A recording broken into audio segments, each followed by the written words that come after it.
Hello, I'm Ravic Hunter, and we are Legends on Paper, an eclectic group of longtime gamers with a passion for Dungeons & Dragons. We're not voice actors, professional gamers, or paid performers. We are regular people just like you, except that we will probably make complete fools of ourselves as we attempt to have fun and entertain. If you enjoyed tonight's production, please follow us on Twitter, and subscribe to our channels on Twitch and YouTube. To find out more about us, please visit www.legendsonpaper.com.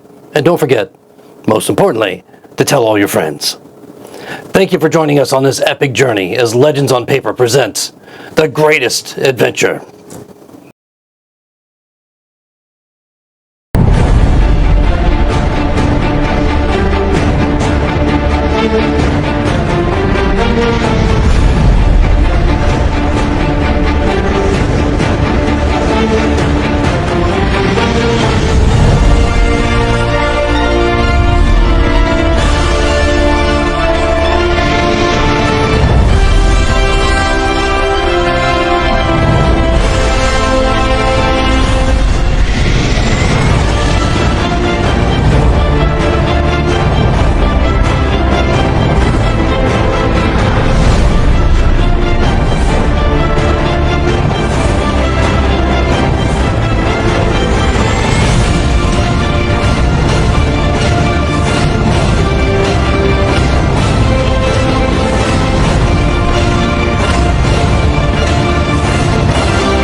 Just yesterday, we came across the grisly scene of an overturned cart which was apparently ambushed by an evil and vile creature, a troll of all things.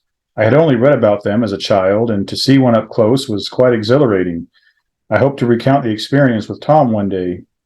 We chased it into the woods where we were finally able to destroy the thing. As it turns out, you can only kill the brutes by burning them with fire. They appear to have regenerative properties that seem to only be staunched by flame. Very curious and fascinating. Still, another unnatural remnant of the Tuatha De's abominations. Good riddance, I say. As I now recall, several times the troll referred to Merlin, I believe. Sure, I have heard the name a time or two, but I thought he was just a myth. Although the traveling bard Wodenaz claims to be his brother, and he is certainly real enough. Could this Merlin then be real as well? If he is, why would the troll seek him out as he did? Thinking he could have been one of us. Strange indeed. And what was a troll doing along the King's Road anyways? I might expect such a creature within the wilds, but so far west into Lioness cannot be normal. I would have preferred to make certain there were no others nearby, but I would like to get this business with the fat man over with as soon as possible. I will let someone of authority know to send a ranger or two in search for more when we arrive at the next town. I must remember them to tell them about the fire. Speaking of my current predicament, the wrinkled old woman tagging along apparently has qualms with each of us, aside from Jolo, who she seems to be smitten with, even though he is clearly young enough to be her great-great-great-great-grandson. Better he than I, though, that is for sure. She made her disdain for the group clear by berating the lot of us, aside from Nimalea. That was quite unexpected, and her assumptions were highly inaccurate. She referred to me as the leader for starters. Why would she call me the leader when I never offered to put on such a mantle? I certainly do not want the responsibility of these people's well-being placed on my shoulders. And why does she care where I sleep? Is it not common logic that one has a better vantage point higher up than on the ground? After so many years at sea, stationed in the crow nest, I feel much more comfortable and confident keeping watch at such an altitude. I think I should know how to perform my own profession better than she. Not to mention, I much prefer the quiet solitude up here to the constant verbal diarrhea that spews from the priest. He claims to follow Suna, but seems to worship himself more than any goddess. I wonder how she approves of such a charlatan follower claiming to spread her influence. The pink rose did give me a chuckle, though. He looks absolutely ridiculous. She did have a point in her observations about the humans, though. My father always told me to never trust their kind, as their ambition and spontaneity always seems to outweigh their good sense. They are a fickle and capricious race, and the two with us are certainly not contesting the stereotype. And there is something off about Styx. He seems less than honest and honorable. I should keep an eye on him. I've also noticed his aversion to the town of Yorwick a few times, and I wonder why he seems reluctant to head there. Maybe we will find out. The only experience I have had with the Tuatha De was my good mate Delbaith. I do miss him and his whimsical disposition. I would much prefer to have him, or any of the crew for that matter, here with me now instead of this lot. Nimalea Tathalon has been a good companion, however. Though we got off to a rocky start at the tourney, being pitted against one another and then with her going through my personal belongings, She has proven herself in her actions since. That said, I am extremely relieved that she did not find the stone while rifling through my things. Or if she did, she did not take it, and has not mentioned it. I believe she may be the only suitable ally among them, but I really should expect no less from a Sylvan compatriot. After the encounter with the troll, we happened upon an amiable Hofflin along the road, who was also traveling in our same direction. He asked to join us on our way to Yorwick, and I must admit the little man is more enjoyable to be around than most those I've been in company with lately. Their kind is a remarkable race, to be certain. I have not had many encounters with Hofflin before, and I'm glad to share the road with this one. Among his many stories and jests, he made mention of a giant Chelonian inhabiting Lough Greeley, which is apparently devouring the fishermen and unfortunate townsfolk in his hometown of Argyllshire. As soon as this business in the Dormonts is finished, I may plan on heading there to see this beast for myself. A creature such as this would stand no chance against us at sea on Pontus Revenge, but here, now, I will need to be more resourceful. No. I need to get back to home and to Captain Axidor and let him know that I did not abandon them. I need to speak to someone I can trust about what happened in Linpool. That has to be my priority once this business with the fat man is over and the threat of death is annulled. I came to Lion's Gate seeking answers and passage home, but now seem to only have more questions and am forced to travel even farther from home. And the demons that appeared in Lion's Gate and abducted the queen. What on Plethwy was that? I have heard rumors of the demons appearing these last years while traveling between ports, but I never thought I would see one up close. Whatever they were about, I certainly hope that Prince Artur and King Eldorath are able to retrieve the queen. She was a rare beauty indeed. That blonde hair reminded me of Tea Cirilla, and I do miss her. All the more reason to get back home to Atlantis. Until then, we shall see what tomorrow brings. All right, thank you, Nihilus, for that memorable intro. And as we get started with session number 6 this evening, we find our players have awoken to a new day with their friend, Hemi, the Hofflin. A little bit inebriated, as he had a pretty long evening with Jolo and mostly with Jolo the night before. He wakes up not in quite the sunny disposition that you enjoyed the night before, but seemingly ready to get underway as soon as the rest of the group is. And that's where we pick up this morning still on the North Road to Yorwick, anticipating that by mid-afternoon you should be finally at the crossroads leading to Remy or Yorwick, at which point the group will have to make a decision which way they're going to go.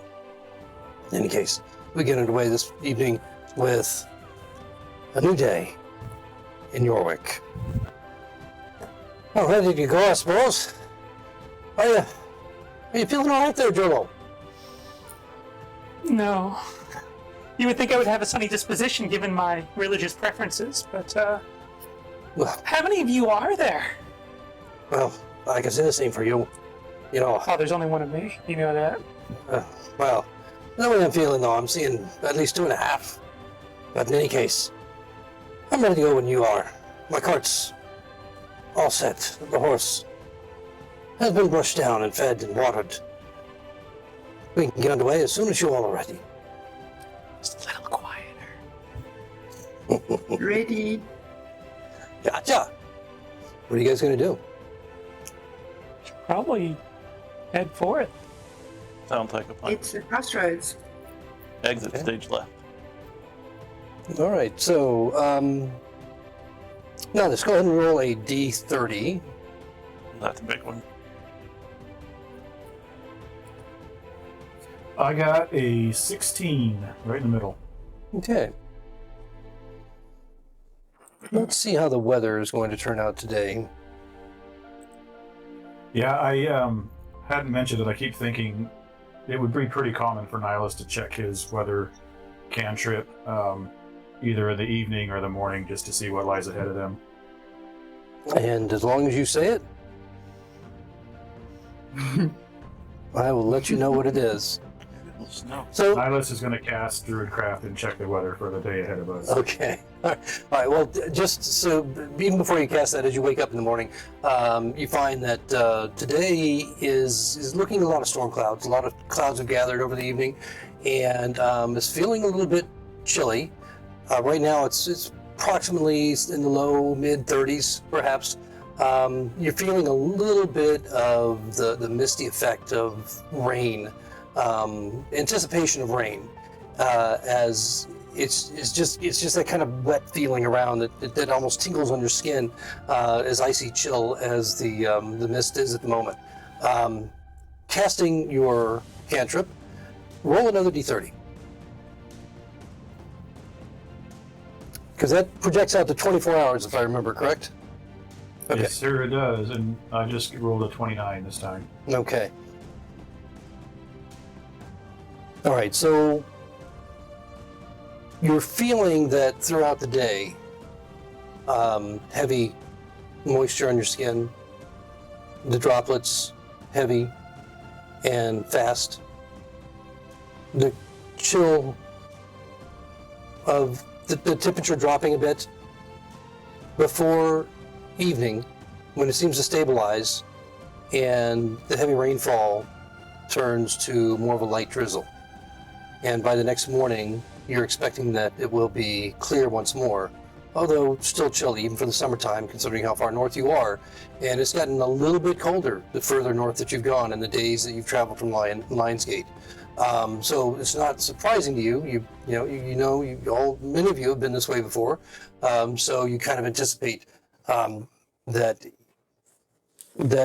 weather conditions can become a little bit more iffy the further north you travel. But in any case, you're looking at some rain this afternoon for sure, and it's going to be a cold rain before nightfall. How would you like to proceed? Maybe Suna's hiding her face because you were so shameful last night with your drinking. She doesn't want to look at you. I was giving a toast. I was. I don't gave know many if she'd toasts. agree with me. Sorry, Nim. Yay, Neve! I don't remember you cooking any toast at all. I remember the drinking a bit too much of my good old ale. Get You away then? know, I kind of feel bad for the troll at this point.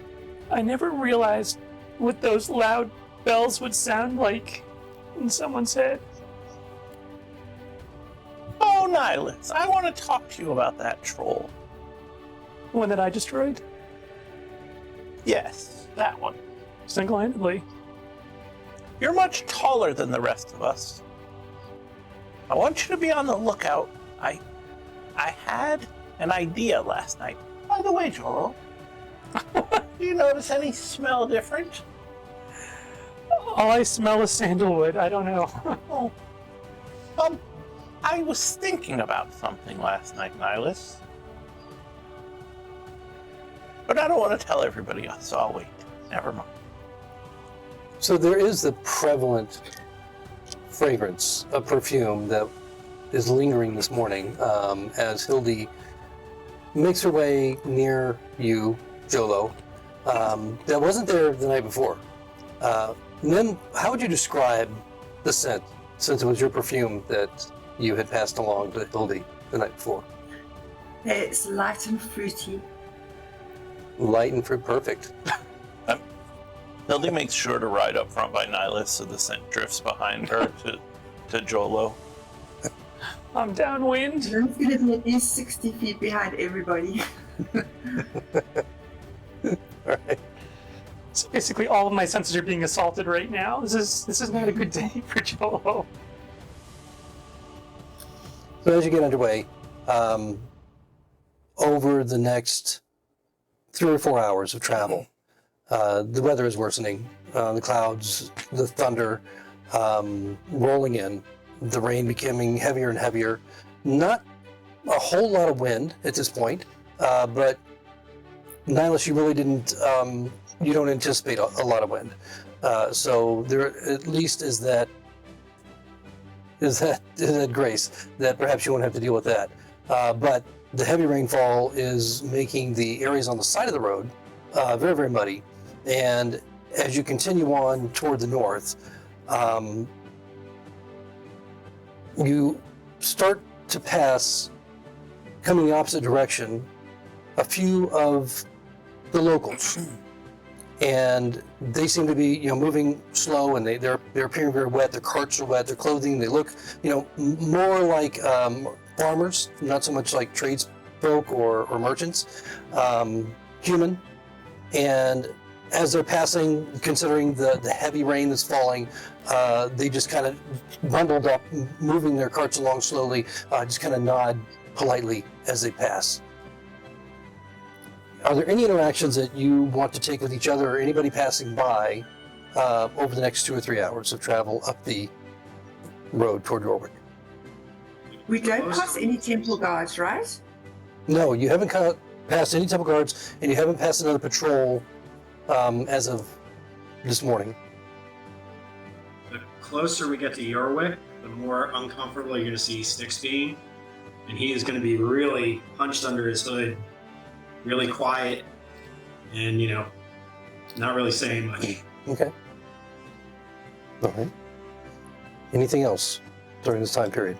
This water striking Hildy, it's diminishing this fruity. Not in the least. No. No. So you were dressed in the clothing that you found from the wrecked cart, correct? Gilliam's cart? I was. Did you change your clothes? Or are you still wearing your? No, we voted that I should never be unclothed. Okay. I don't think that's the vote we took. Well, it was even between you and Nim, and as usual, Styx remained silent on the matter. But I think we all know what he was thinking. All right, so you're still wearing the pink clothing. No, actually, it's pink with black in it. True, with the kind of the black. troll. Yeah. Yes, accent. All right, so it's to the rest of you that are downwind of Jolo and Hildy. This fruity mix of just pungent scent that is still being produced by his clothing, Jolo's clothing, is quite off-putting, to say the least. So when you call it noteworthy, I would like to point out that Hildy was well in front of me because I was supposed to be downwind from that. Mm-hmm. So it's not like their powers are combining. Oh, they are. Oh. Very much so. Yeah, you get that fruity Somehow scent. I'm going upstream. And No. It's all anybody south of you And then guys. you join. Exactly. Oh. It's like this perfect storm of sweet and pungent that. Sultry. I They think call is the that term he umami. used. Yeah, so mostly Nim is probably having to deal with this, maybe Styx. So Are the fellow travelers? Is that why they're all bundled up and it's not really the rain? the rain as well, but they certainly get the impression of something awful stinks from either Hammy's cart or from one of you as they pass and get a little bit further downwind from you. Yeah, I'll just kind of point at the cart and say, what can I do? I'm going to take some wax from my candles and stick them on my nose. Okay.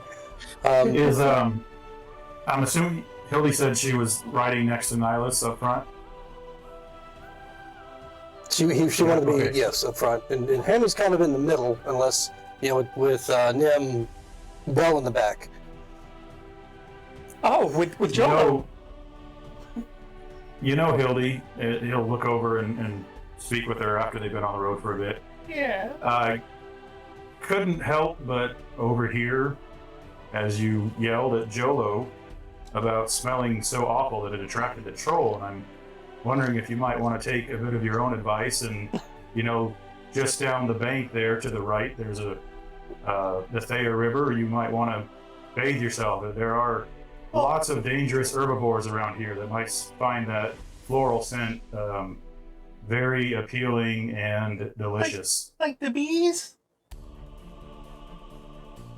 Bees and Jolo's not probably afraid of bees. far more dangerous creatures than that. Oh. Well, I wanted to talk to you about that smell, actually. Jolo's smell, not my smell. I smell like perfume. My breath still smells fresh, too.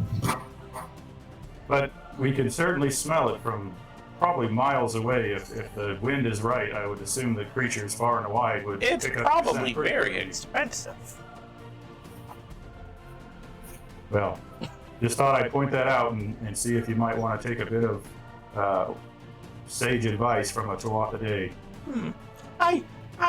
I rarely take my own advice, since I give a much better advice than I take.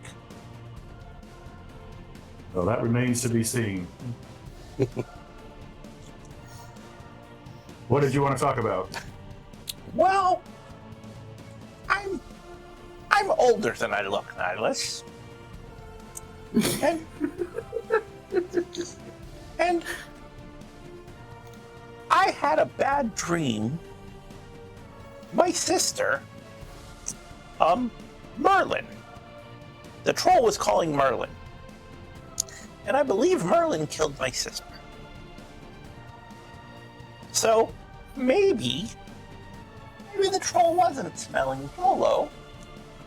Maybe he smelled me, because I might be as old as Merlin. Or Merlin might be as old as me. I'm not sure. But one of us is old. I think Merlin's just a myth. You hush up! Back there! Hide your face! There's people coming!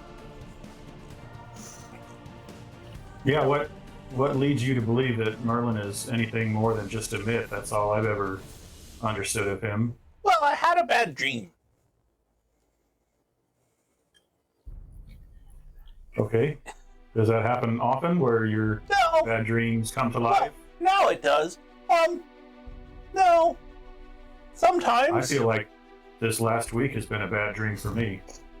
Oh no, this past week has been amazing. We got to meet Jolo. Hi, Jolo! What some call dreams, others might see in their nightmares. This is something to think about. I want you to watch out for trolls.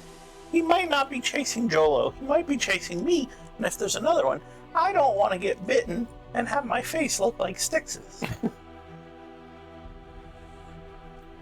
We'll see. Thank you. May I ask how old you actually are? I'm not sure. I don't remember my birthday. But I remember when there were buildings over there. She'll point in the general direction of some wilderness. What happened to those buildings? I'm not from these Time, parts. I imagine. Interesting. I've heard Tuatha Dé can grow quite old, but I was not sure that it would be something nearly that long. I don't remember. I was a little girl then. Well, interesting story. Thank you.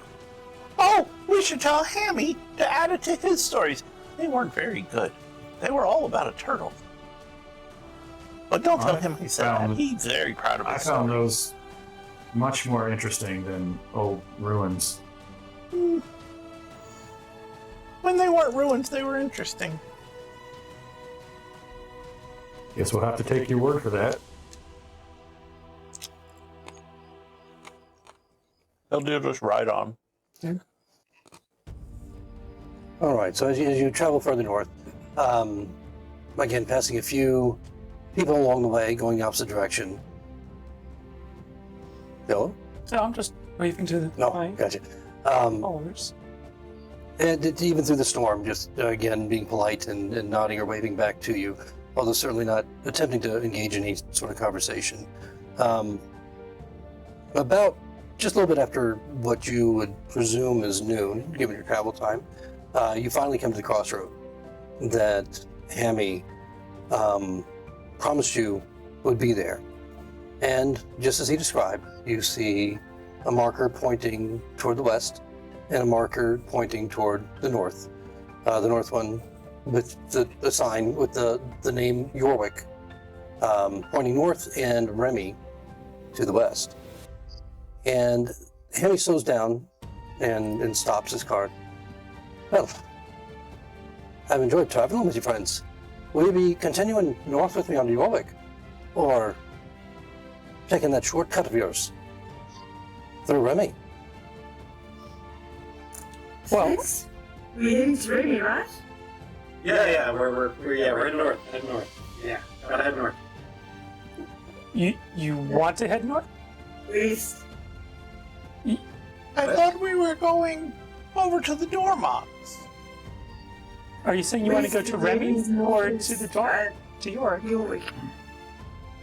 I believe that Remy would be to the northwest, or we continue on to the northeast. But as Hammy here said, that it would be quicker to head through Remy. I'm all for taking the most expedient route there. That's what I thought too. There'll be opportunities for adventure and wonder, and as I'm sure my drinking buddy knows, I'm very selfless, and I understand what's happening, people. And Styx doesn't seem to want to go to York for some reason, so let's do what we can for the man. He's not going to come with us, I don't think. Are you, Hammy? No, and I'm going off to the north to Yorwick. I've got supplies to buy before I continue along the northern road up to Linpool, where I'll catch a ship that'll take me down to Argyle within a few days. But most certainly, I'm sure you all will manage to get there long before I do.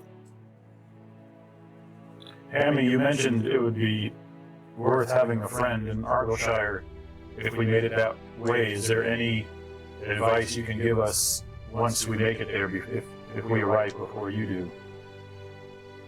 Well, let it be known that you're there to take care of the turtle problem, and you'll get a lot of attention. No doubt, you can also mention my name, and there'll be a few there that you'll be most appreciative of our association. So, and then after I arrive, hopefully, the whole situation will be taken care of, you'll have been rewarded, and we'll be friends again. And you had mentioned the name to seek out Rollo at the Dancing Boar Tavern in Remy, is that correct? That's right. Rollo's a good man. He's a bit stuffy, but he won't lead you wrong. He'll lead you right. He'll tell you who to talk to and what you might find around the village there.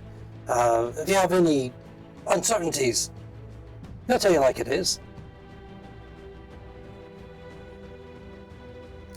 Hammy, are you planning to meet up with Cudgel at all in Yorwick? Oh, no. That's not my line of business, I explained. Tabitha and Gillum, they're the ones that pursue that sort of work. I'm just going through to buy some supplies on my way back to Argyllshire. My time there will be brief, a day or two at the most, and then off to Linpool, where I'll find a ship that'll take me down back home. One large enough that can take my cart, but I've been known to sell it too and buy a new one. So we'll see how it works out. Where is home for you, Hammy? Argyllshire, where have you been? She's not I listening don't very know. well. She was busy. Staring in my direction, perhaps. Yes. Well, Yes. So my wife would be happy to receive you at our home if you arrive there and need a place to stay, or some of you are far too big to stay in my home, as big as it is. But she'll certainly offer you at least a meal or two to keep your bellies full before you go off and fight that turtle, of course. That's very kind, Hammy. Do you think it's a yeah, very thank big you, Hammy. Thank you I'm for going to your bend down advice. and hi, goodbye. If you do run into the cudgel, and he says he's looking for someone, hand him this message. The dog skirts the fire and hides in the dark. Don't seek him further, or faces bite and faces bark. It's a curious message. I don't plan on being in the vicinity of the cudgel. I don't even know what he looks like. Just know the name, Gillum. Again, he was pretty drunk. He and Tabitha both when they told me about their business. They tried to get me involved with it. They thought that having a contact in Argyllshire would be beneficial to their cause, whatever that might be. I assured them that I wasn't the man for the job. But if I do happen across anyone who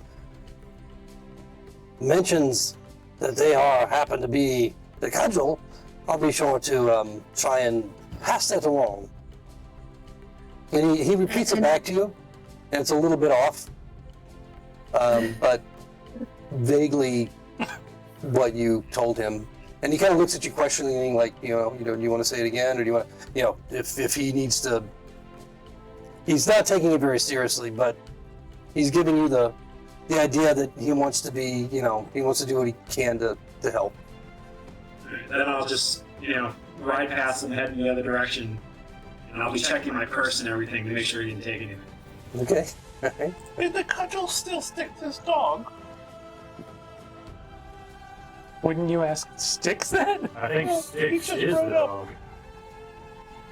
You guys do know that in That's right. Under Armour, there is a dog emblem Oh, running the things. we know. We've been looking at it for the last week. Well, Remy, if you do run into Cudgel, I know you say you won't, but you can tell him that Nim says hi. He doesn't know me, but he will. I'll definitely remember that. So, I'm not sure how easy a message to pass along, but I'll do my utmost best, actually, to avoid contact with such a person. I wouldn't want my reputation to be sullied, Curtis. It's been fun, friends, and I really want us to be friends. So remember that.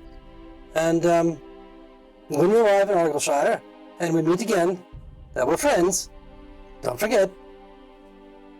And he starts to move slowly along the northern path toward Yorwick. I feel like we should have given a message to the cudgel as well.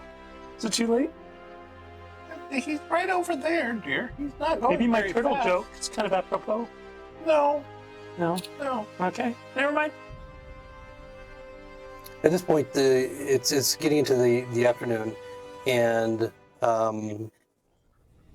based on how he described the distance from where you are now to Remy, you anticipate less than a half a day, that you should be there prior to nightfall. Yorwick, of course, is still another full day away to the north. So there's a little bit of different distance between the two.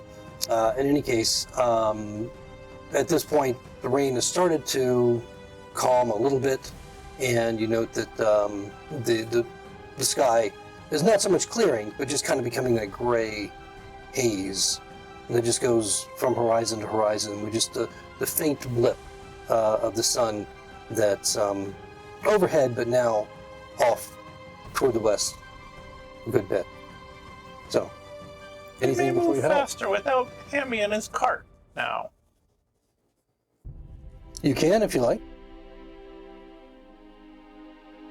You're dealing with wet roads, but the roads are constructed very well, and they're designed to drain off the water, so it shouldn't hamper you. Let's make haste to get to Remy before the weather turns or becomes nightfall. Okay. So traveling along, as you make your way west, over the winding pathway, it's not quite as wide as the road to Yorwick. It's still paved with stone and mortar that looks like it's kept in fairly good repair, but not nearly as wide. It's a little bit more narrow, and not having the sidebars, side areas where you could easily camp. The forest encroaches a little bit closer and closer onto close to the road, but there are areas that look like they've been carved out or naturally cleared that you could stop and camp if you chose to at some point. But with Remy presumably so close, that shouldn't be an issue. Nice bed in the tavern would be really awesome. So after about 3 hours of travel, the rain has come and gone, It got heavy again once more, but then quickly dissipated, and now you're just dealing with a light drizzle. Again, cold. You all are drenched. If you're not waterproofed, you're shivering a bit from the cold. But up ahead, you see, finally, as you clear the lightly forested area that you're in now, a village appears. It's tucked into the heavier forest ahead. You see that there are figures moving casually between the buildings, or rushing quickly if they don't have a cloak, or if they're just moving from a short distance. A few of them are lingering under shingles or covered areas where they're just chatting idly. They all appear to be dressed plainly, but not poorly, and you can hear the laughter of children echoing off the walls and between the trees. From one of the several tall wooden watchtowers, you hear a call that goes out, and several pairs of curious eyes, not just from the tower, but from all the people that you can see in the distance, turn in your direction. And rather than being frightened or threatened or panicking, what you get is a wave and a smile, or a shout even of greeting from the tower as you come closer. Oh, look, Sticks, they're happy to see you. Perhaps you should announce his entrance. I don't think he wants to be announced. Perhaps you should introduce my entrance. No, you'll probably do that on your own. And I do. But they can all see you from here, Sticks. There's no sense hiding. It's a bit of a distance at this point. Just go up to Jolo and say, try not to draw attention. You don't know if the fat man wants people knowing we're here. And I say, what? Thaumaturgy? What? No. The rain, the drizzle, it's all getting in my ears, just like all that soot and everything. Silence that tongue or you might lose it. I don't think I want to do that. Oh, I hope he doesn't do that. Oh, no. As you make your way closer, scanning the area, you see narrow plots of farmland, gardens, just outside the perimeter of the thatch roofed houses that cluster around what looks like a small market near the center of the town. There you see at least a dozen townfolk that are milling about. All that you can see from outside is there are no walls around this village. And for it to be called a village, it's quite large. It looks more like a small town than it does a large village. You can see that there are banners flying, the symbols of Yorwick and Lioness, that fly proudly here, and obviously proclaiming the citizens' loyalty to king and country, while most prominently a golden dome rises from the center of town above every building, leaving little doubt where their faith lies. All of you would recognize this structure as a temple of Suna. As you get within the perimeter, you cross a small, short bridge over a narrow waterway that's moving fairly rapidly right now because of the rain, and over onto the other side. You find yourself among the thatch roofed houses, and you can smell the baked bread and pie that arouses your hunger, and the sound of playful tunes from an open doorway that draws your eye. There you see a young woman wearing a white apron, sweeping the steps in front of a doorway, and above that hangs a shingle depicting a dancing boar and the word tavern. This might be it. Are these going to be actual boars that are dancing, or is this a metaphor of some kind? The name of the tavern, the Dancing Boar Tavern. Yeah. Very cool. I mean, it's pretty obvious that this village town is a community of farmers and hunters and tradesfolk. As you walk into the perimeter of the city, passing underneath one of the guard towers. They're, I would say more of a watchtower. Everyone smiles and waves. And a few people that from a distance see you begin to just slowly make their way in your direction. Did What do we you guys come in do? over the top bridge or the bottom bridge? The bottom bridge. And you see that gold dome, the highest structure right there in the middle of the city. And right as you get in, the first blue building on the right is the Dancing Boar Tavern. As we're walking, do we see a bulletin board of any notes? In my image, when you walk into a small town, there's always this big bulletin board to let you know what's going on. Sure. Roll perception. I've been playing too many video games. She's looking for the quest. Are Here there, you get a quest board. are there any giant golden exclamation points over anyone's head? No. Somebody's standing there with a feather floating Big over. question mark over mine. 19. You don't see any as you walk in, but you do see in the distance, over in the market area, which is basically surrounds the whole surrounding area in front of the Temple of Suna, is the marketplace. And there you see what looks like a billet board that has an overhang to keep it from getting drenched, but the papers that are moving on it look rather soggy. But this is a good distance away.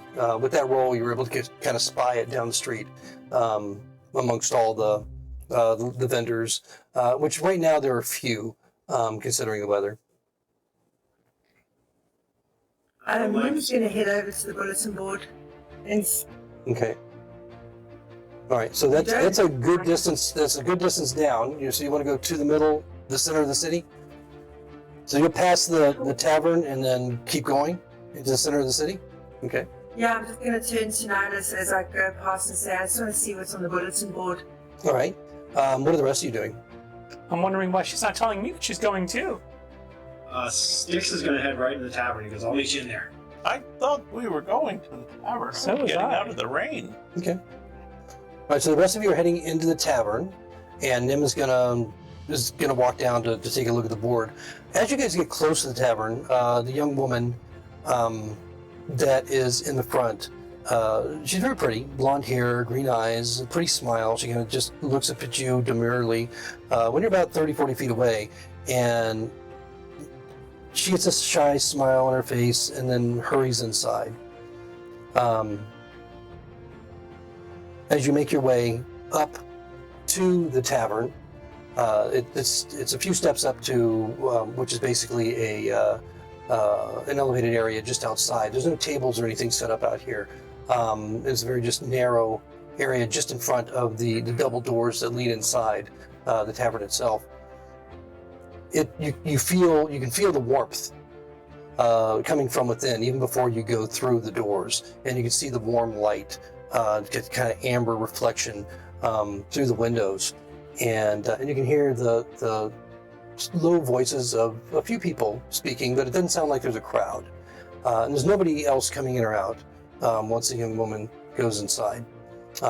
So you guys are all heading in, led by Styx. Okay. Nim, as you get down to the marketplace, you're seeing maybe a dozen people that are lingering around.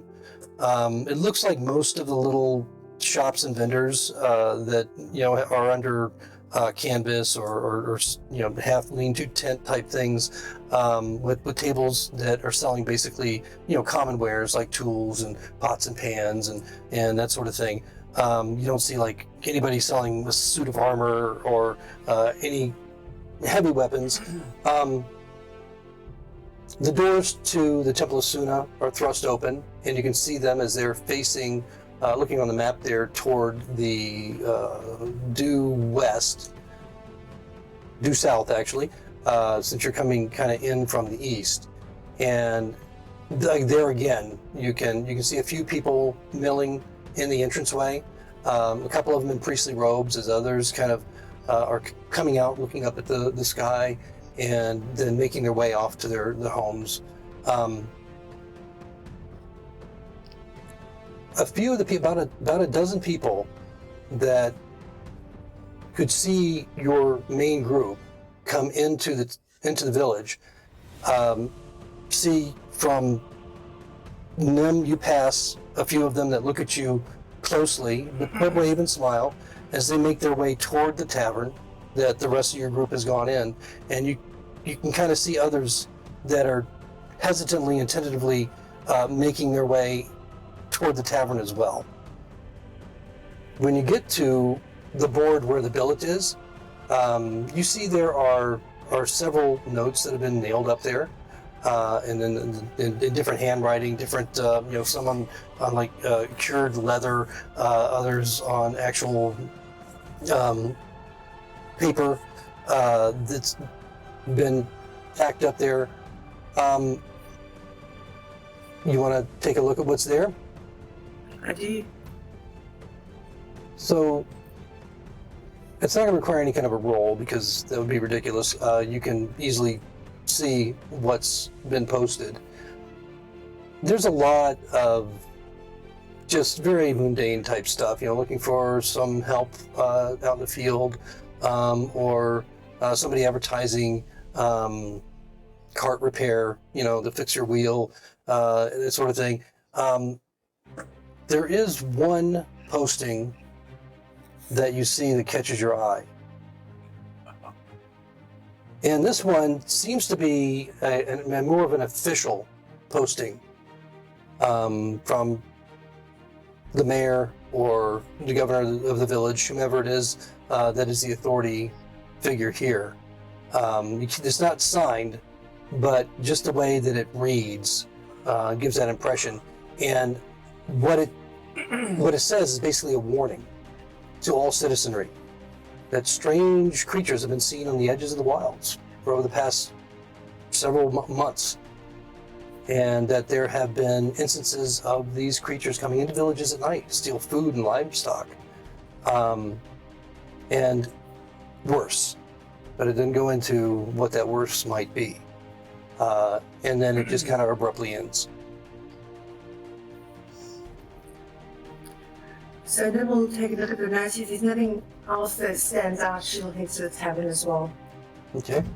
Yeah, the only other thing that stood out was another kind of official-looking note that was advertising the tourneys in Lionsgate.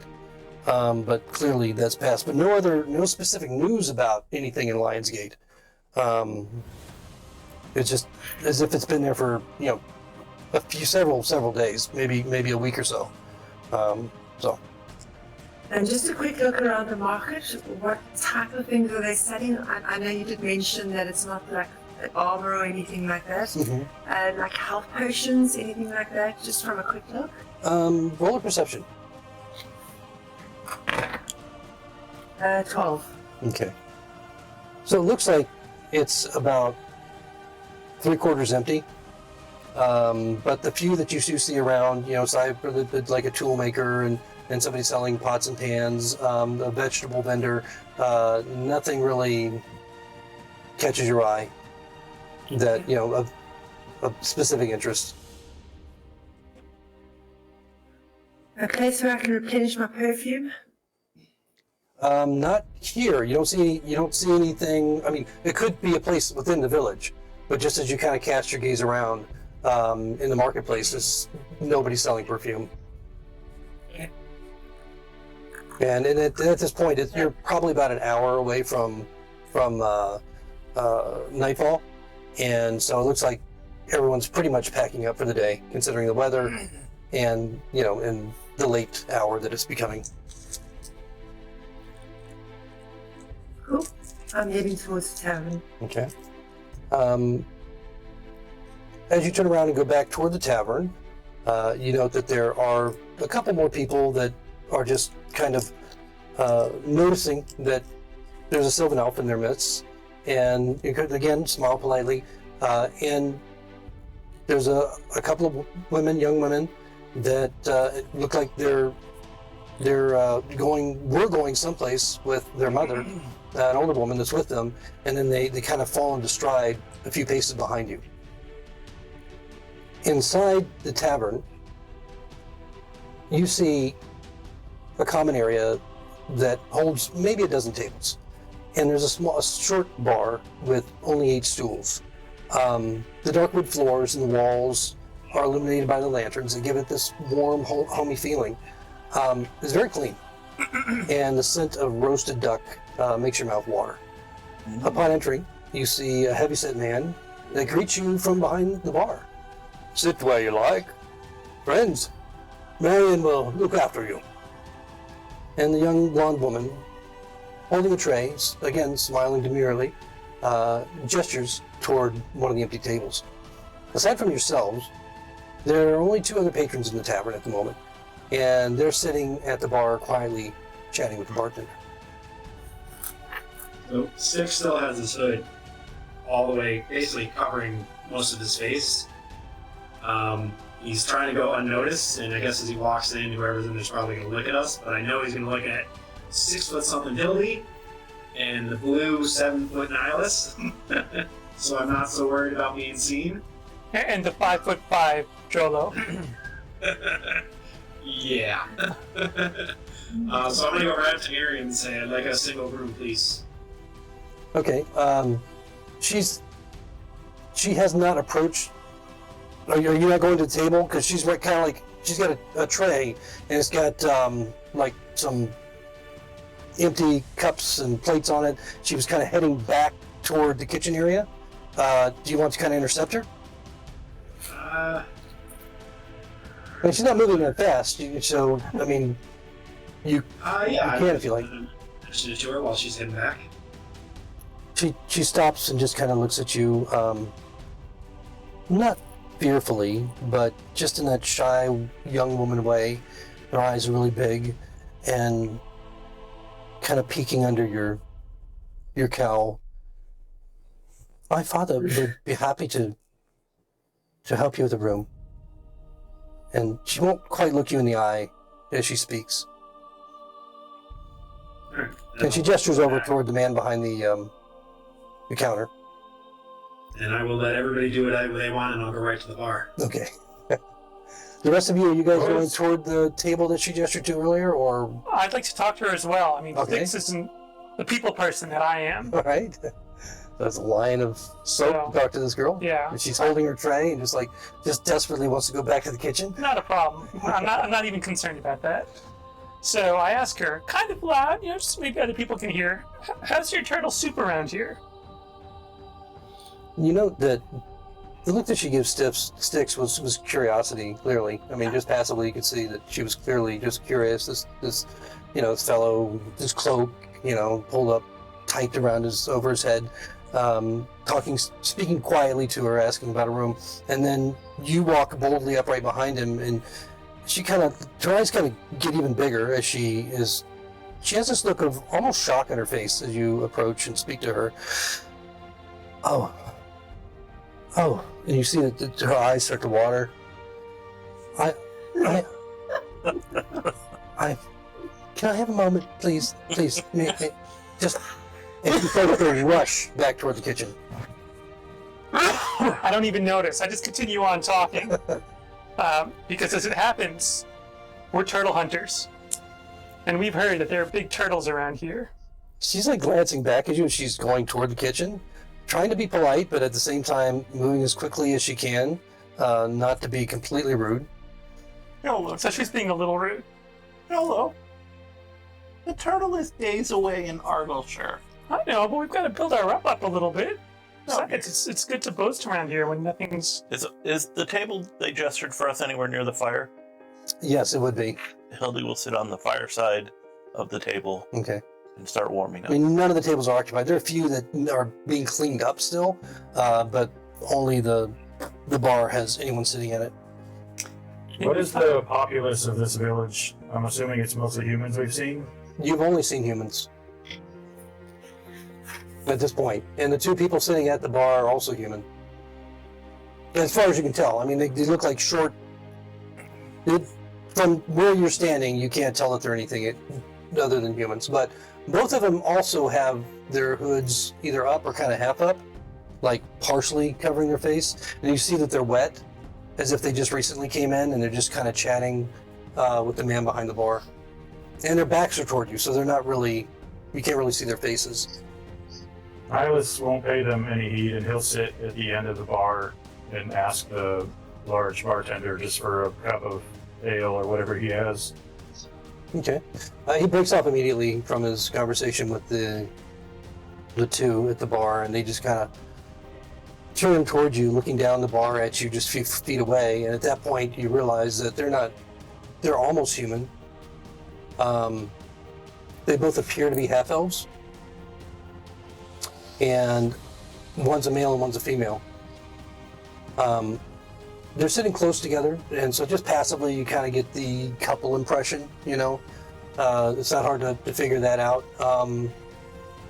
But they're not glaring at you. They're just looking at you curiously, and they both just nod in a serene manner. I'll give them, in return, a respectful nod, and I'll ask the bartender to have two.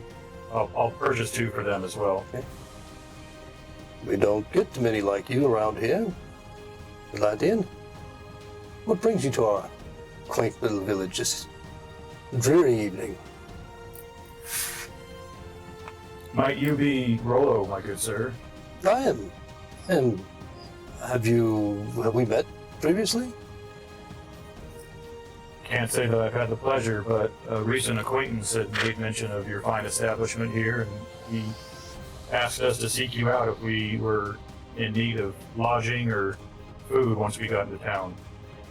Well, my appreciation is eternal for one who would recommend our quaint little establishment. I do have rooms, and as you can smell the fragrance of the ducks that are cooking, they will be done shortly if you care for that. We also have various stews, and my daughter's made a wonderful goulash type meal with vegetables and fish that you may find more appealing to your taste. In any case, can I get you something to drink for the moment? Should I be offended by that? Unless an Atlantean would be hard pressed to be offended by almost anything a human would say, unless it was really derogatory or, threatening. It's a common misconception, my good sir. We don't only eat fish. In fact, I have several pounds left of venison that I caught just the other night. If you'd like some of these for your stores, I'd be happy to share. But a plate of that delicious duck would be most welcome.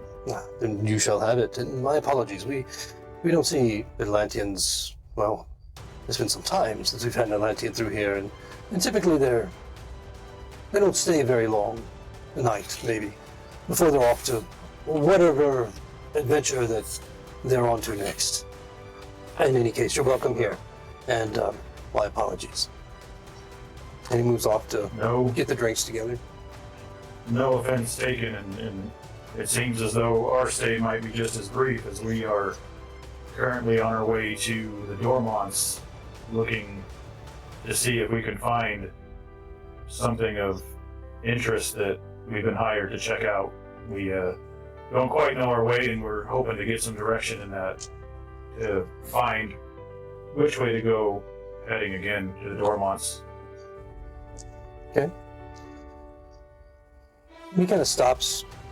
His back isn't completely toward you, he's kind of just angled as he's putting the drinks together for you and then the two warm meads for the half-elves. When he just almost freezes as you speak the Dormonts. At the same time, you hear people coming in through the front door. At first it's like one or two, and then it's like 3 or 4, 5, 6. Nim, you're still at this point in the marketplace, heading back toward here, toward the tavern at this time. And he just slowly turns back to you. And out of the corner of your eye, you can see that the two half-elves are just staring, waiting, just witnessing this whole conversation for what might come next. Dormonts, you say? Why would you care to go to the Dormonts? Am I nearby? Yeah, you said you're at the bar. So at this point, he's having this conversation with the Atlantean, and you don't think he's trying to be rude, but he just hasn't gotten to you yet. Well, Six, when he hears Nihilus say the Dormont, he's just going to give him like a dirty look. And he's going to put his head down again. Okay. And he's going to put some coins on the bar and wait for the bartender. Now, Okay. you had said the Dormonts was basically the ruins of an ancient battle and stuff. Well, it's the site of an ancient battle. So, from what we know of this world, did Nihilus basically just say, "Hi, we're grave robbers"? Potentially, Okay. in a naive way. That's what I'm saying, not on purpose, Yeah. but is that what the rest of the world could would potentially be taken that way. You would, yeah, that's might certainly be entering your mind at this point. I mean, it's ludicrous to even think that an Atlantean would be engaged in anything like that, but, you know, stranger things have happened. Rolo doesn't seem to catch on to Styx as he turns slowly back toward Nihilus. Many strange happenings in the world today, and we hear tales of the dead rising from their graves. I've never seen anything like it myself, and quite frankly, I don't believe the tales are true. We're only a few miles from the Dormonts, half a day at best. But it's expansive, and so much death has occurred in this place, twice in our known history. It's not a place that most would actually, go for sightseeing or to linger, especially after dark. What is it that, what information can I provide you that might be helpful? Well, we certainly don't plan to head there this evening. We would love to rent some rooms in your fine establishment, but come morning, we will likely head in that direction in hopes of finding one particular item that we've been tasked to seek out, nothing more, nothing less. But we simply were stopping through your fine town to see if we could get directions to at least the nearest point of the Dormonts, and we should be able to find our way from there. So, you have the two figures that are half-elves sitting at this end of the bar, toward the left. And then you have a couple seats in between, and then Nihilus, and then Styx just to his right. Rolo right now standing in front of you. Nihilus, you're surprised that Rolo appears to begin to speak and then stops, and you see he just you see him nod, and then slowly turn back to gathering drinks. And Nihilus, you're surprised, and quite frankly, you are too, Styx. You feel, Nihilus, you feel a tap on your arm. And as you glance over to see who it is, the male half-elf is standing right next to you. Why don't we have a seat? Perhaps my companion and I can be of some help to you. Sure, I'll lead the way. So the female gets up and comes over. While all that is taking place, and them is still coming down the street, more people have entered into the tavern. There's about a dozen in there now. Most of them are crowding around. While you guys are talking at the bar, most of them have been starting to crowd around where Jolo and Hildy are seated, and they're sitting at tables nearby. And the young woman has come back out, and she's come over first to you, but standing a lot kind of far away, not like close to the table. It's like oddly like maybe almost 10 feet from the table itself. Can I help you? Can I get you something to drink, or would you like food? We have goulash. We have duck. Stew would be lovely, Yes. dear. Something warm. There's just one thing. I'm trying to be gluten free. Could you tell me what's in the goulash? I don't know what that means, but we don't spit in any of the stew. I promise you. Wow, it's better than the way I do it. Oh.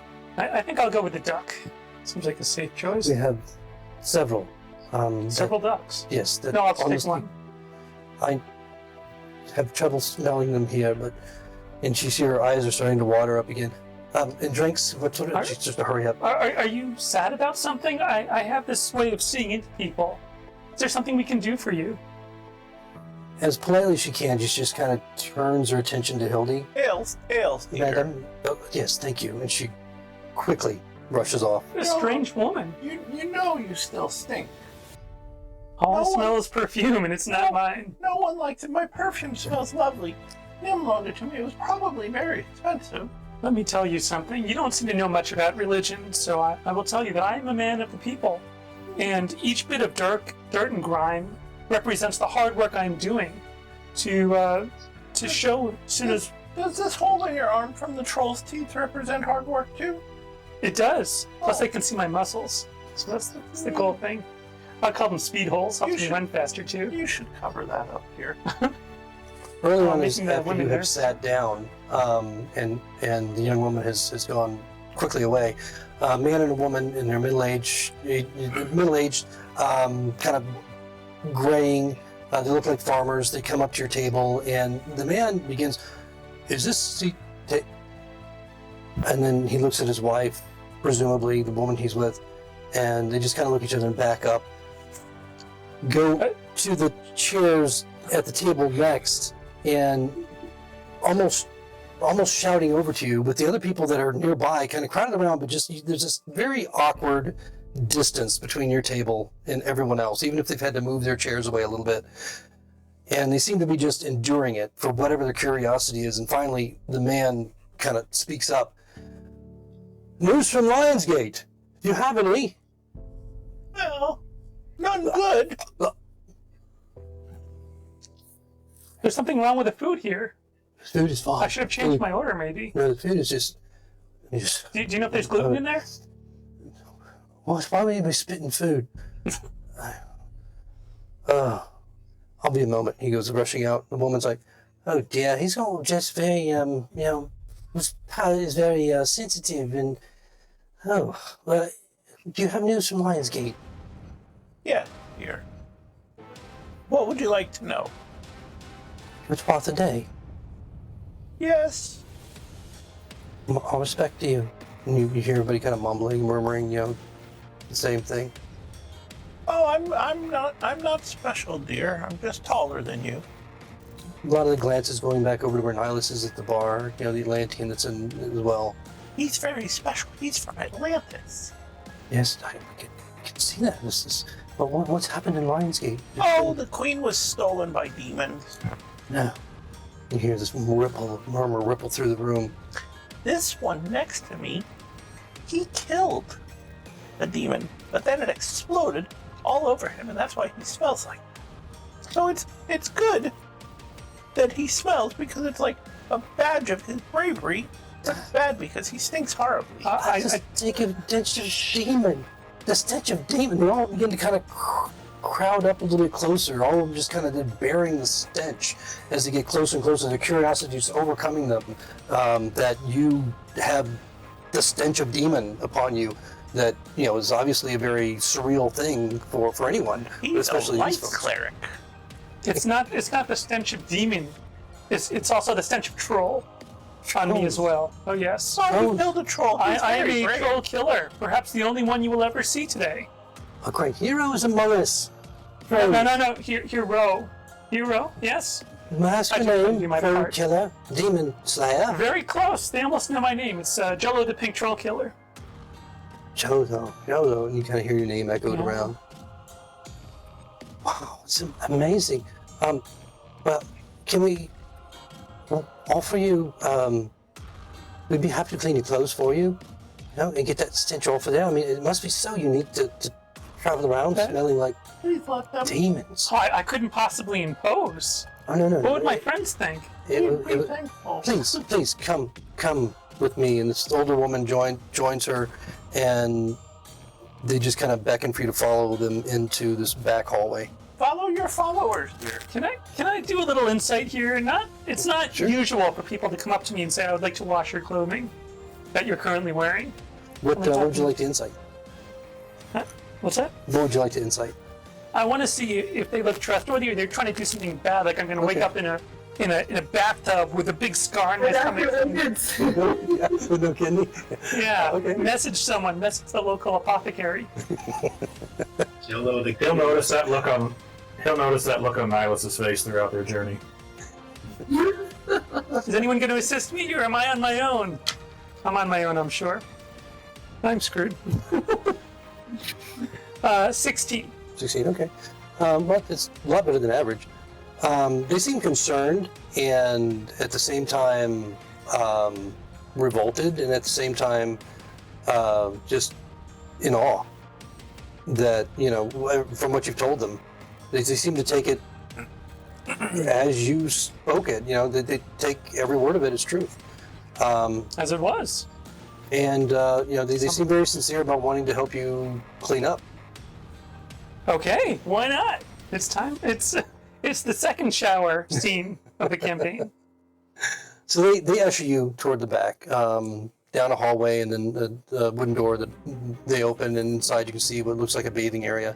And there is an open hearth that has boiling water on it.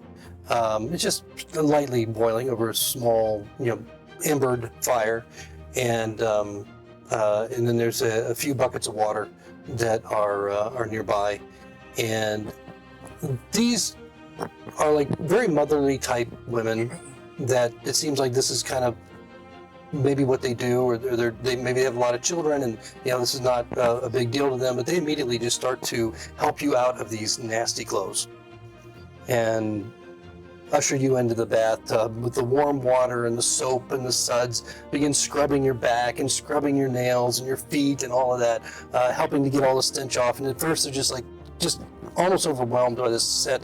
One of them leaves with your clothing, and while the other one continues to bathe you. And this goes on for a while.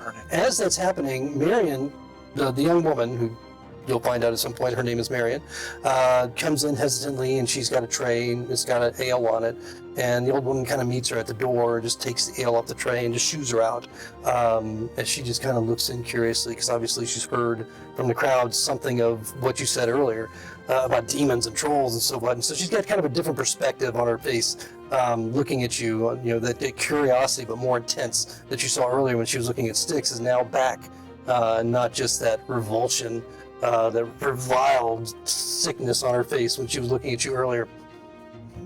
So I do tend to have that effect on people. That same look is on Nihilus' face as well. Well, you're not watching me in the bath, are you? No, you're by yourself. Just continually. You're by yourself in there with these two older women that are helping you get fully cleaned up. That's going to take some time. So while Jolo is in there with his ale, getting replenished at his behest and getting fully pampered and cleaned, the rest of the people around the table are just peppering you with questions, Hildy. They're being very, very polite, but like very insistent. They're like just a shock that demons took the queen, and hearing it from you, they seem to take it seriously and as truth, versus just some farmer walking in with a rumor. And it's about that time that Nim, you come through the door, and your interaction with the two half-elves is bringing you to a separate table. Nihilus, Styx, are you joining him or staying where you are? Well, as he's walking away, I'm going to go, Nihilus, a minute, and I'm going to gently grab his arm and try to pull him close to me so I can speak to him, if he'll let me. And I guess I'll look up because he's about 2 feet taller than me, and I'll whisper so the others can't really hear me. I don't know if they'll be able to. And I'll say, Your Atlantean lips move more than the waves in the ocean. Please show some discretion. Please don't tell them what we're doing here or where we're going. It could cause us more trouble than we need. Well, Styx, if you have a better way for us to find our way, currently we have no directions on where to go. I'm just trying to find some path to take that will get us started. Just please use some discretion. You should choose your words carefully. Well, why don't you have a seat with me and we can have this conversation together? And you'll see his hood's still down. He's like, he'll look around real quick and go, I need to go upstairs, clean up, and when I come back downstairs, I may look a little different than I do now. So just be aware. And then I'll go back to the bar and I'll ask for a room. Okay. Rollo was happy to. It's one of his first questions, of course, seeing you interact with Nihilus is, are you all together? Are you and what a day? Didn't notice. All the people gathered around Hildy and in your aura in the dimmer light is kind of shining a little bit brighter than when you're outside. Are you all together? Will you need? I don't think I have enough rooms for all of you. Nem walks to the door, and his eyes kind of open up as he sees a full elf, Sylvan elf, walk through. I'll say I would like a room for myself. Okay. I said I would like a room for myself if you have one. The rest may want a room together. We just traveled here together for safety. Okay, it's just no trouble at all. I have a total of 3 rooms that are available. You can have the one, and the others will work it out. Maybe I can clear out a 4th room. We don't usually get this many visitors at one time. It'll be a silver per night. I'll put a gold on the bar and say, and please have someone send up a couple buckets of water so I can clean up. It would be my absolute joy to have something sent up to you. The duck, I think you mentioned? I said buckets of water, several buckets of water. Oh, water. Okay, so you got it. All right. But a duck would be tasty too. Did the guy who just said he didn't want any extra attention just pay 10 times more than the room cost? Well, he's paying for us too, I assume. And the water and the duck. Copious amounts of alcohol. When you walk in and see the crowd around Hildy, Jolo being ushered back through a back door. With the many women. With two older women, and you see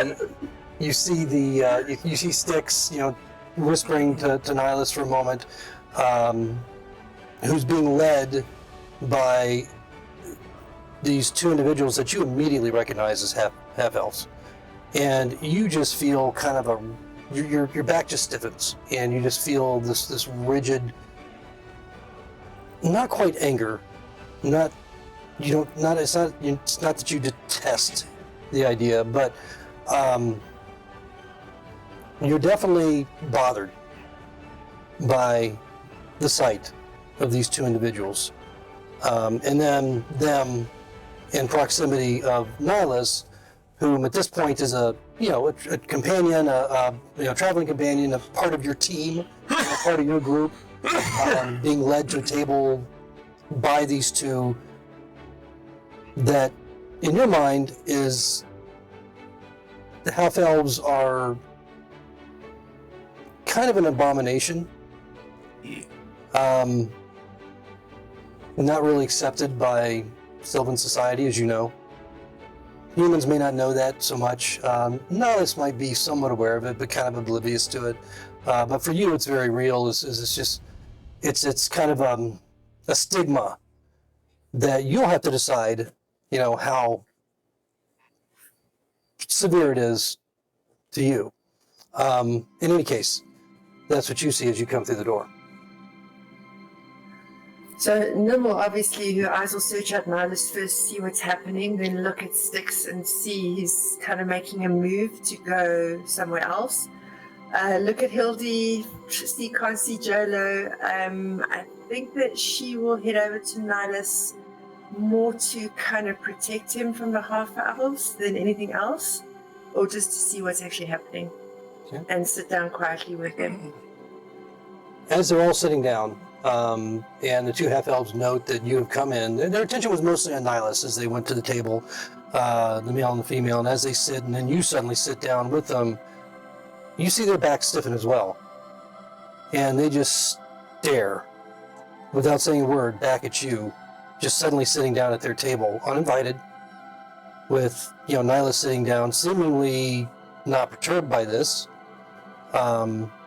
So you can probably gather just passively that they know that you two know each other, but it was completely unexpected.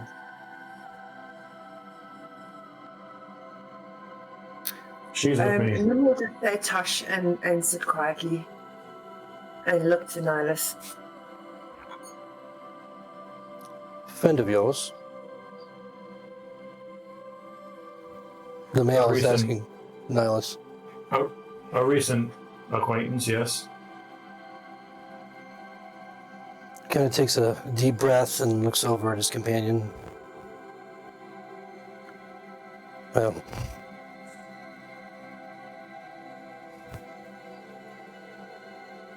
this is Jacquelette. He gestures over to the female. She's a ranger of the forest.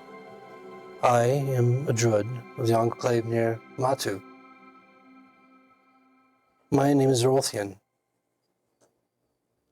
We find it curious that you have interest in the Dormonts. As an Atlantean, for sure, he glances over at Nim, rare so, Sylvan, would have such interest in the affairs of man that they might want to tour or goggle at this old ancient battlefield. But we know this area well. We're protectors of nature, once again looking over at Nim, around Remy. Is there something that you seek that we might be able to help you with, so that you don't find yourselves, especially you, pointedly looking at Nihilus, in a very dangerous situation that you weren't expecting? Oh, no. Didn't. Well, Jacquelette, well met. She I nods. hold rangers in high respect, and I feel it's only prudent that I let you know on the road here, only but a day or so west, we came across a troll of all things that seemed to have ambushed a cart of innocent passengers, and I feel that I need to let you know there may have been more. We didn't have time to search the area to see if the one was alone and it was a singular occurrence. But Strange creatures I have been feel- seen at the edges of the wilds, all around. Your tale is not unusual. For us, we've mostly found the end result of such a meeting with one of these creatures. I'm sorry, I didn't mean to interrupt you or disrespect you in any way. it's quite all right. I was just gonna let you know that if you already didn't, that they need to be finished and fully vanquished with fire alone. That will kill them. We're familiar with the trolls. We have not run across one ourselves. Our biggest plight here in Remy, or not so much in the village itself, but it is certainly a danger that will find its way here once it gets hungrier, is a creature of flight. A dragon, but not a dragon. Something smaller, voracious. I believe it's expanding its hunting area. We found traces of its movements, its feeding patterns. It's indiscriminate. Old Brunner lives not far from here, just outside of Remy. Only a week ago, he saw the creature, hunting. Killed 3 of his sheep, carried 2 off. after eating the 3. It's a fearful time in the Western Kingdoms. Keeps glancing over at Nim. And Nim, you know that Jacletta is just staring daggers into you. Her eyes have not left you at all while her companion has spoken. There's no good end for you going to the Dormonts, Atlantean. I would suggest that you find your amusement somewhere else.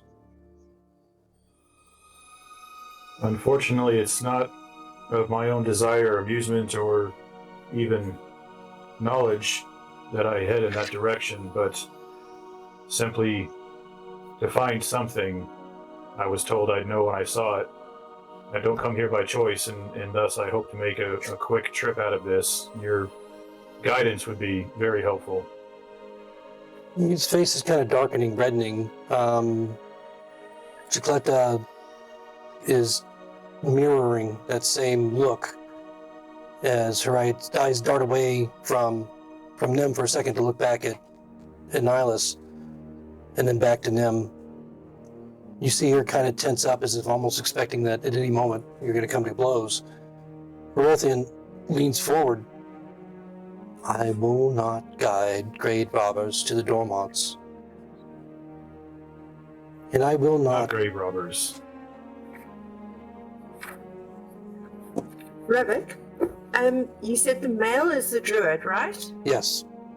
Do I see any signs of Suna or Eru on this half-elf? He's wearing a cloak that's covering most of whatever he's wearing underneath. You do note that there are leather thongs that hold like feathers and leaves and small branches that just kind of move with him. There's probably 2 or 3 dozen, little bones.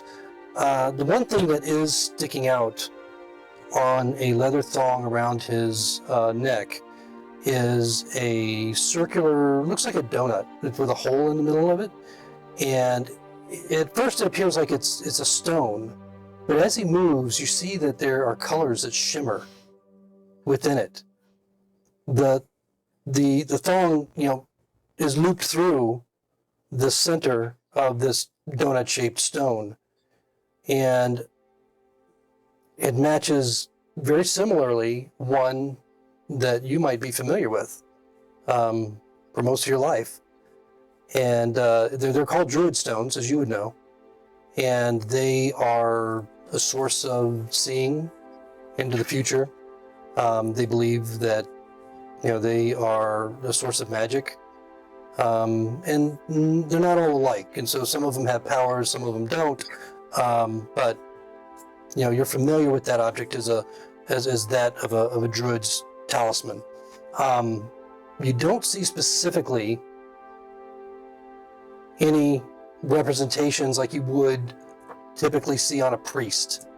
But that doesn't surprise you because your mother was the same way. She didn't carry holy symbols, at least not openly.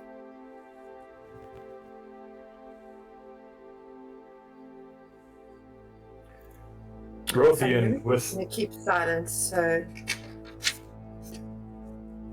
Rothian, with all due respect that I hold for your Sylvan people, I ask that you show me the same. I couldn't care less to rob any graves of humans. You kind of get the same reaction from them and Nim. And it's almost like they're all taken aback when you say that. Nim is probably thinking, you can guess whatever, but the two of them, their hackles definitely went up when you mentioned them as Sylvan. He's not very good at the diplomacy. See what happens when the face isn't here? The face is getting washed, and the glowing Not one just the is face, surrounded by the glowing one is surrounded by a lot of people asking him questions about what happened in Lionsgate, and we'll get to that in a second. So it almost looks like you offended him, and her, and all of them. The whole damn table. Yeah.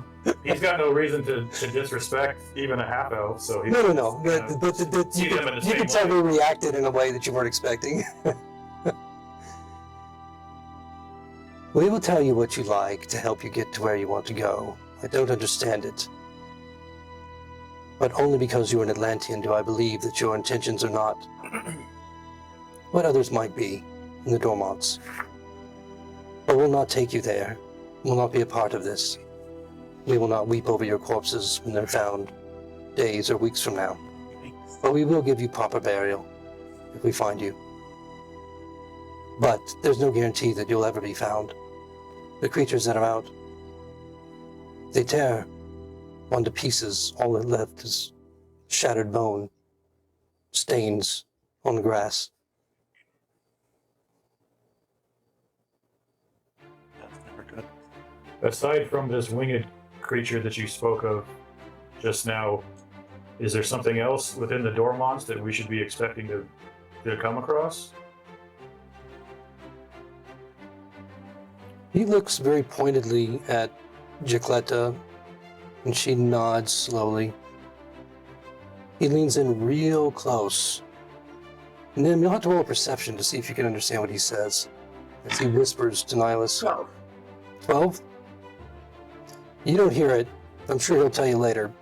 But when he leans in real close to you, Nihilus, just barely perceptible, he says, "The undead are real. And they walk the Dormonts." And he just kind of slowly pulls back.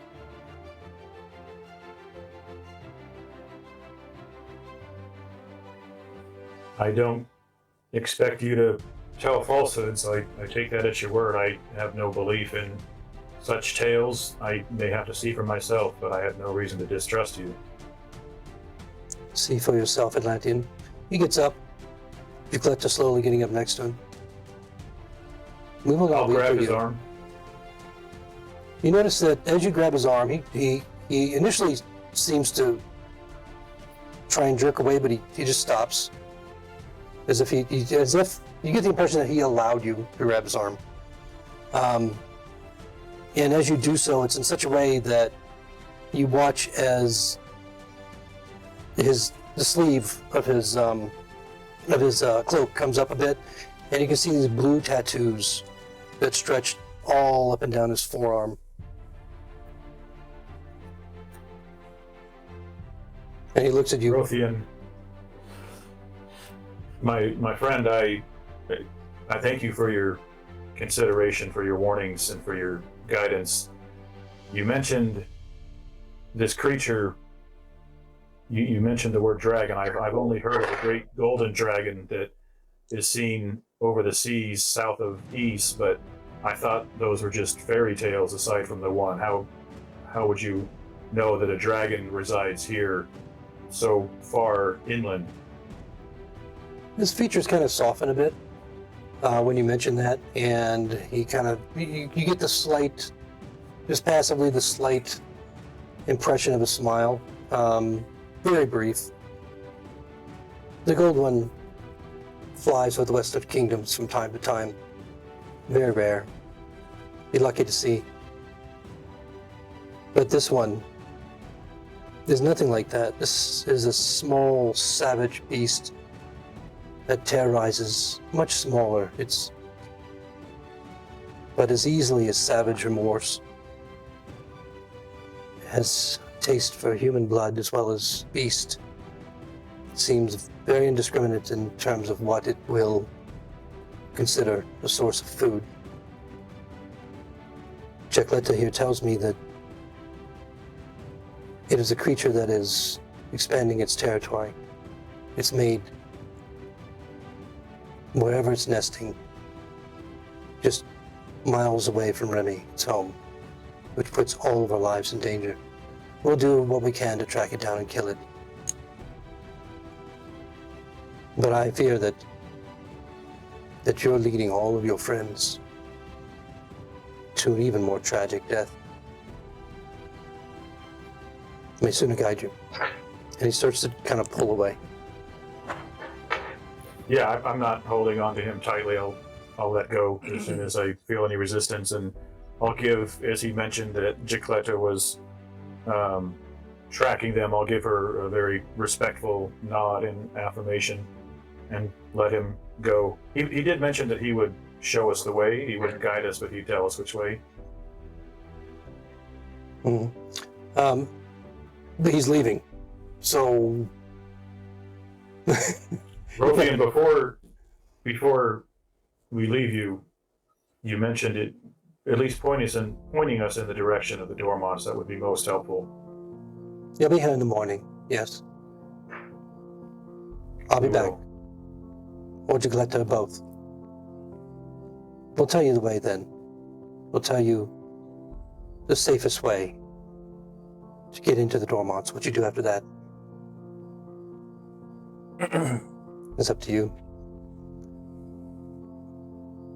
But there is a way to get there with less chance of danger. We can at least guide you that far. It's the only gift I can provide. Gicletta is looking at you, is like holding your gaze, you know, when you looked at her and kind of nodded knowingly. She's holding her gaze, and you can see that she smiles briefly as well at you.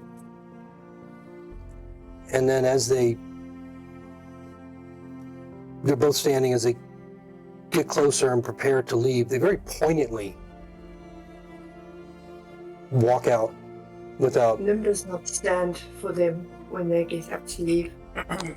Yeah, then they don't even acknowledge you as they acknowledge Nim as they walk out the door. They leave the table.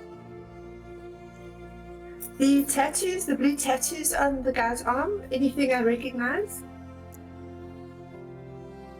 Maybe. Make a history check. So, 9. It looks familiar. It looks like a tattoo that an elf would wear. Aside from that, you didn't get a good enough look at it to know its meaning. Oh, that elf tattoo. In the meantime, we have Hildy over here just glowing with attention as 1.5, 2 dozen townfolk are just very, and now Rollo's over there too, and his daughter. You've got the attention of everyone, which has left Nim and Nihilus and the 2 half-elves kind of on their own in this little island of solitude, but a hurricane just around you as they're asking all these questions about what happened and the young lion, the prince, is he still alive? What's the king gonna do? The queen, how did they take her? What were the circumstances? All these details that they're just begging you to give them. And Hildy is singing the praises of all of her companions and how Nim went up and stood next to the queen to face the demons, and how Styx ran over the dark one that's doesn't like a lot of attention, ran over and saved the prince from a certain death when the demon had thrown him. Jolo was single-handedly killing demons with his mighty mace, and Nihilus was felling them with arrows from across the length of the arena. Okay. Did Jolo the Pink Troll Killer do anything else? No. And they're just like hanging on every word, and this, you know, and with your tale, the who's and the ahs and the surprise and the shock and then the whole dramatic emotional effect that's going over their faces is very satisfying for you. Roll a performance. Think of performance. Can I roll? I'll give you advantage. All right. Because I mean, these people are just eager to hear this tale. That'll be an 11. Okay. So I mean, you're certainly not a bard inspired by bardic muse, but the information is what's important, and the telling of what they're hearing is just so striking that it's not so much the delivery of the tale, but the tale itself. So they're enraptured by what you're telling them, at least for the moment. It's so shocking. So, for what it's worth, none of Hildy's tales of the glory of the arena or of the troll on the way here really feature her. She's just talking about what everybody else did, how great they are, what heroes they are, etc. They don't even seem to pick up on that. So hungry they are for the details. Just listening to every word and begging for more.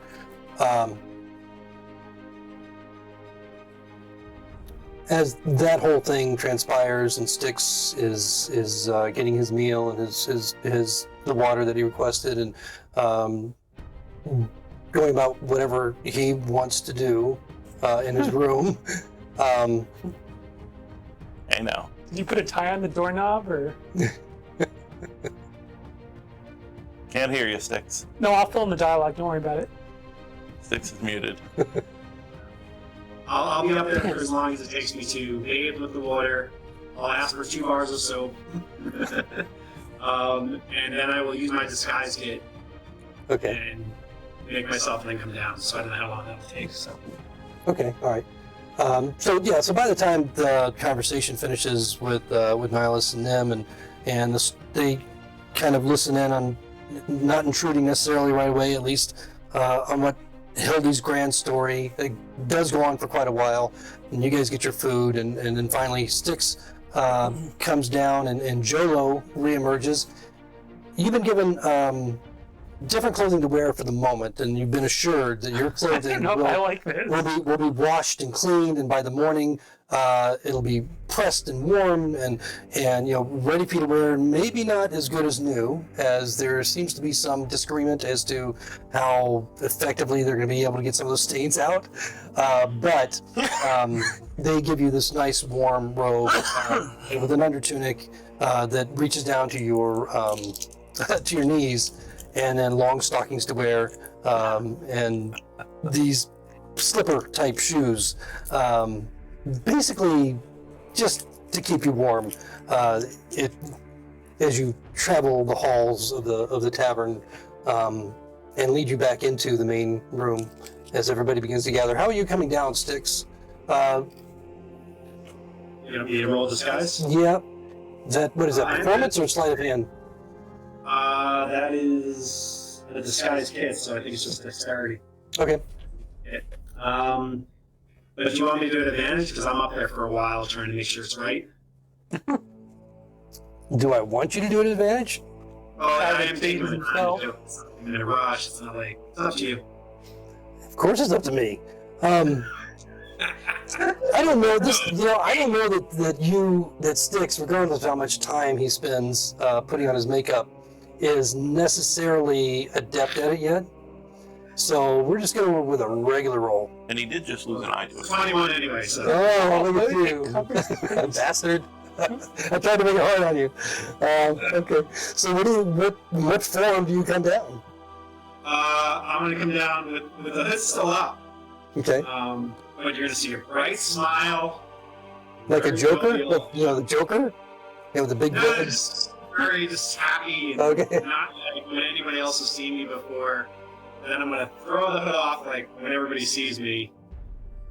And I'm assuming I see Hildy still telling a story. Yeah, you see everybody gather around eating food. You see Jolo in there dressed in this, as I described earlier, very not expected as you came down to see him kind of in a house coat and slippers.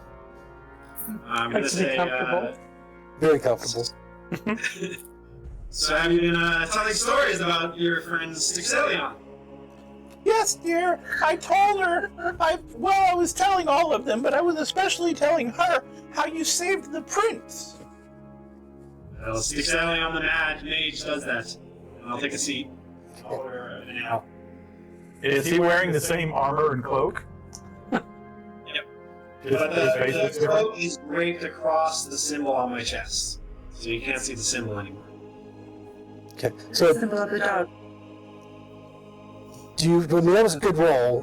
So do you? Were you? Was it your plan to also disguise yourself in such a way that none of your companions would know who you were? No, but I don't know. Was it that too good that maybe they? I don't know. We'll see. You know what? We're going to go to break. And as we've all finally gathered back together in the tavern after our separate little adventures, and then we'll see what happens. What happens next? So we'll go ahead and take 10 minutes or so and grab something to drink and relax a second, and be right back with you. See where this goes. See you See you in a soon. bit.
All right, welcome back after a short break there. As we find our group gathered in the Dancing Boar Tavern, regaling the citizenry with probably slightly exaggerated alternative tales of what transpired in the arenas during the tourneys in Lionsgate. And so that's where we pick up. Styx has come down to join the group. Let's have everybody roll a perception to see if we recognize that it is, in fact, Styx that has joined the folk in the tavern. I believe I my wasted my nat 20. That's your nat 20? Well, I got a nat 20, but it was on a perception check, so boom. Yeah. my 16 recognizes him, I think. Well, Nihilus definitely recognizes you. What'd you roll, Nim? 11. 11. Oblivious. Jolo? 19. I know people. Okay, yeah. I mean, as you come in, your eyes kind of lock because you're a little bit embarrassed. And Wait, why am I embarrassed? I've got new threads. You're in a moo-moo. Those are new threads. yeah, that's true. So maybe you're proud. How And many of them have been washed by women and given new clothing? that's and true. You've treated been well pampered. with ale and with duck, which is going to be coming soon because I ordered it. Right. Oh, they would have brought the duck right to you No. right there. So They only had you were 3. there. I had one of them. You were there at least an hour. So, because that's what it would have taken to really scrub that off you. You feel a little bit raw. Would you say that I am pink? I've been spread pink? Almost. Hildy, no, you don't. You're still, you're in the moment here with your storytelling, and don't quite recognize it as Styx as he joins the mass of people that are around you. And they've all been pretty respectful of not actually taking the seats at the table as Jolo comes in, and then someone will get up and allow him to sit down. And when Nim and Nihilus come over, they immediately jump up and allow them to sit down at your table, that as you're kind of almost holding court over this tavern full of people. What do you guys want to do? Nihilus will head to he'll head to the bar, and continue eating or drinking, if assuming he had his food already brought to him.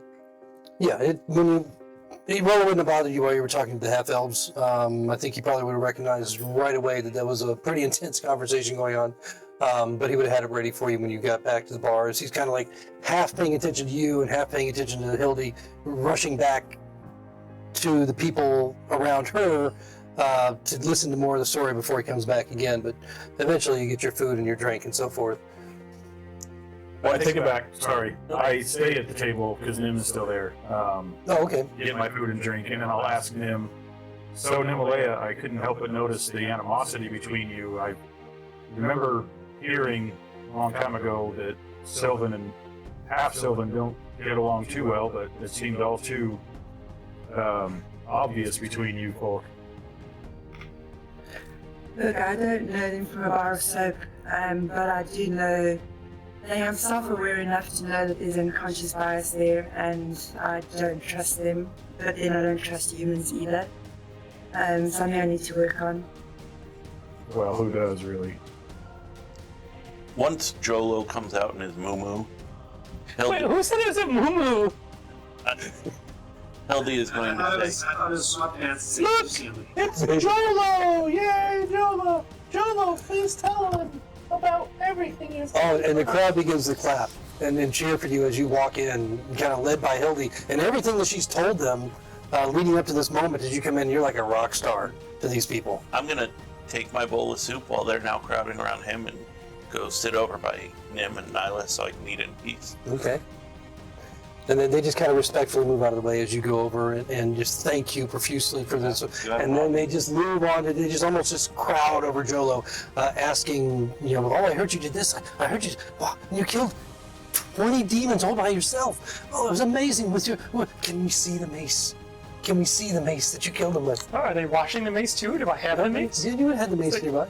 Please, I'm just like you. Just a little bit braver, stronger, smarter, better looking, and so on. And I cast light on myself.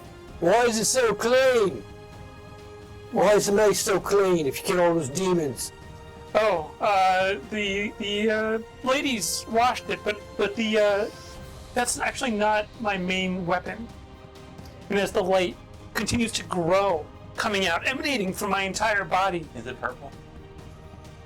No, I don't want to show off. I just want to kind of reflect. They're all just kind of backing It's up. indigo. He's gonna blow up. It will explode. I have the power of faith. I don't need such archaic okay. weapons. Relax, everyone. He's not gonna explode. Yes. Well, I may explode with excitement Oh. now that I've come to your wonderful village, and I'm able to share the wonderful stories that we've reflected on. Roll a persuasion. With double advantage, right? Just sneaking down in a chair. I'll give you advantage because you've been hyped up. Roby hyped you up. Ooh, that's a lot better. Persuasion, you say? That is a dirty 20. All right. Okay. Yeah. All right. Yeah. That makes sense. Yeah. It You certainly does. kind of come back. You'll get a little bit closer to you again and asking more and more questions about your particular involvement. Basically, we just wanted to hear the whole thing again, but from your lips. That's where most of my best sounds come from, by the way. What is Styx doing? Now. Sorry. What is Styx doing? Styx has ordered a thing of ale, and he's just drinking with a smile on his face. Okay. Are you at the bar over by where Jolo is? I assume they were all back at the table by that point. Yeah, everybody but Jolo. Jolo's still with the crowd, and then everybody else is kind of migrated over to where, well, I guess Hildy is everybody else is migrated over to where Nim and Nihilus is sitting. And is it just our group in that corner? Yeah, it's just Nihilus, Nim, and Hildy that are sitting in that table. Alright, then I will relax my grin and go, this is going to be aggravating. It's you! It's going to be aggravating to act like this for the next few days, but I figure it'll be safer. Stixie, I didn't recognize you. Safer from what? Well, by now you probably realize I want to avoid Uric and Who the York. fuck are you? What was that? Nim has no idea who you are. You just walked up and started talking, and she's like, who the fuck are you? It's Sylvan, it's me. It's Styx. And I'll say, by now you probably realize I want to avoid your wickedness. This form should shut the eyes of the cudgel may have in the city for the next few days. So please, for all our sake, say nothing of Styx until we leave this region.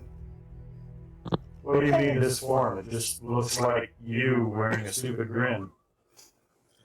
Some people aren't as perceptive as He you. looks completely different, Nihilus. Oh dear, I told them all about you. Well, be sure to tell them that it was Styxalion the Mage. Well, I call over. No one's going to remember you. They're just listening to me. I continue on my story. And talk it up, Jolo. I'll back you up. Who are you to back me up?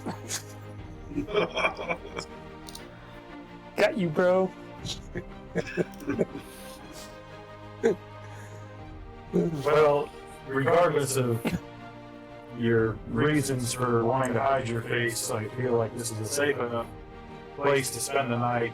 I believe we have rooms that are comfortable and dry.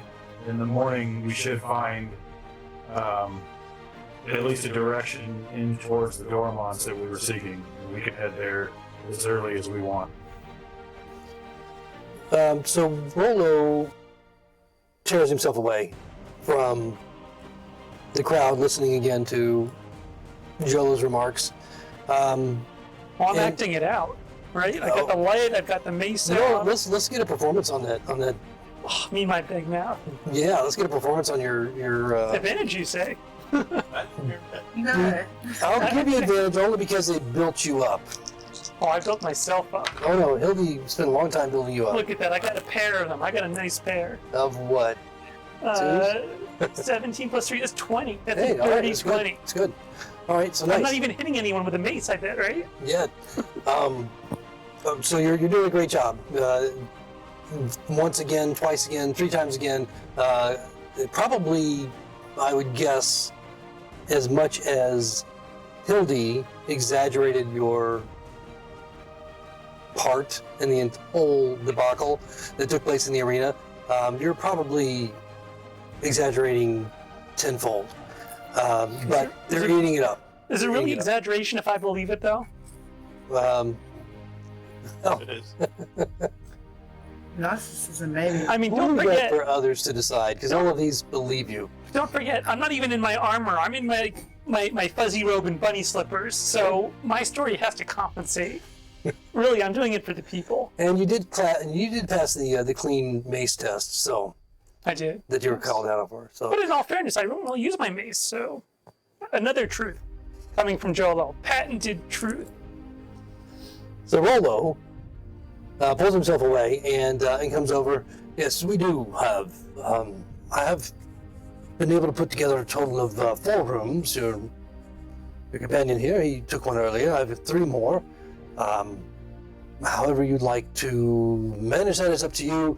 They're silver per night if you would like to take them for yourselves. Rolo, my good man, I'll go ahead and pay for a room for myself. I'll pay for a room for Nimalea here, and I believe that the Tuatha and the priest over there can share a room.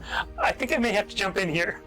You're busy talking. He's very. Oh no, I've You're got telling time your for stories. everybody. No, you're like 30 feet away, with a crowd of people around you. I'll pay for I see them talking, and I know what's happening.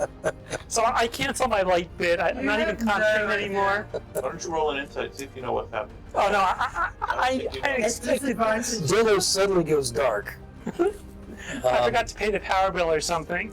But no, I have the unique advantage, both myself as a player and as a light cleric. I can use thaumaturgy and just extend my voice over the din of Okay. everything. And I say, oh, this is a great tavern you have and a great hotel, but do you have smoking rooms? Because, one of the people here... Huh? Please. So Rolo and many others are startled by this booming voice that echoes throughout the tavern room, and you kind of feel a light hand on your shoulder. And as you look This over, is Hildy. I don't know what I'm going to say. no, it's one of the other older women that was bathing you earlier. She looks up at you just adoringly.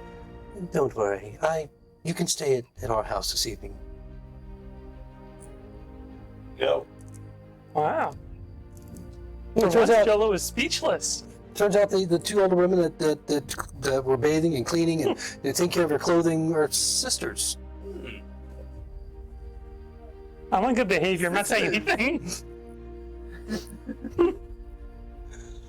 Priest and the 2 sisters. That was a movie. Once. I don't know. What's a movie? So, I guess the rest of us go up to our rooms then.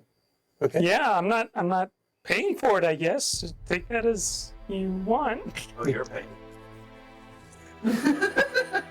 Sticks will say, should we get a late start and hit the shops after they open? Yeah, late start sounds good to me. Be a little tired. So, Joe, you've joined the rest of the group at the other table, leaving this mass of people that you were in the midst of regaling with your tales, just with bated breath, waiting for your return. They say that you should always want to leave them wanting more. So I learned that in the Book of Reason as well. So I'm just going to tell them adieu, and I'll have more stories for them. Oh, come on! We'll buy you drinks! Well, I wouldn't want to disappoint these 2 ladies. We'll stay here and wait for you as long as you like, dear.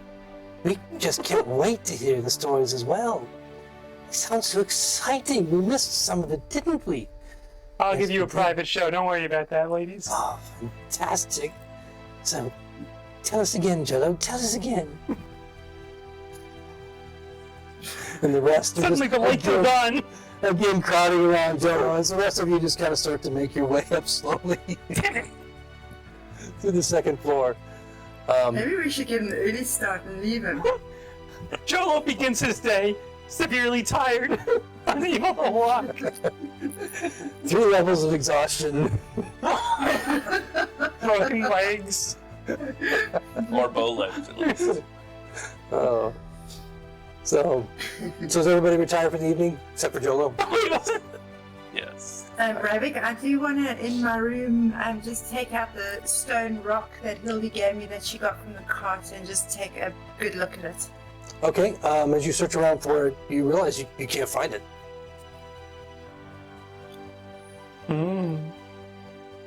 I'm going to search again. I bet Styx stole it. Roll investigation. Maybe. I mean, yeah, roll investigation. 7? You think you remember, you look at the place you think you remember it was, and then you just, No, I know exactly where I put it. but with that 7, you're like, am I sure that I put it there? I mean, maybe I put it in this path, but you look everywhere, and you don't find it. You're not with me, Styx. I'm in the room on my own. Are you?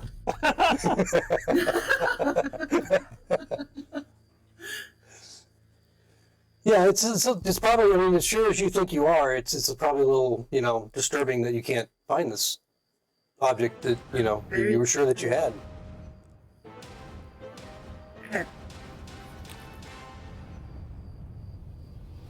What's everybody else doing? Hildy's wringing out her wet clothes and hanging by the window to dry Okay, before she goes to sleep. all right. Closed your shutters first, I hope. No. Ah. The poor people of this town, haven't they suffered enough? Well, most of them are downstairs suffering right now. Oh no, they're getting what they want, and I'm giving the people what they demand. Miles telling stories. is going to take out his stone as well and just examine it. Mm-hmm. Okay. What stone? I don't know, it's like black and charred. Styx is examining his stones in his room.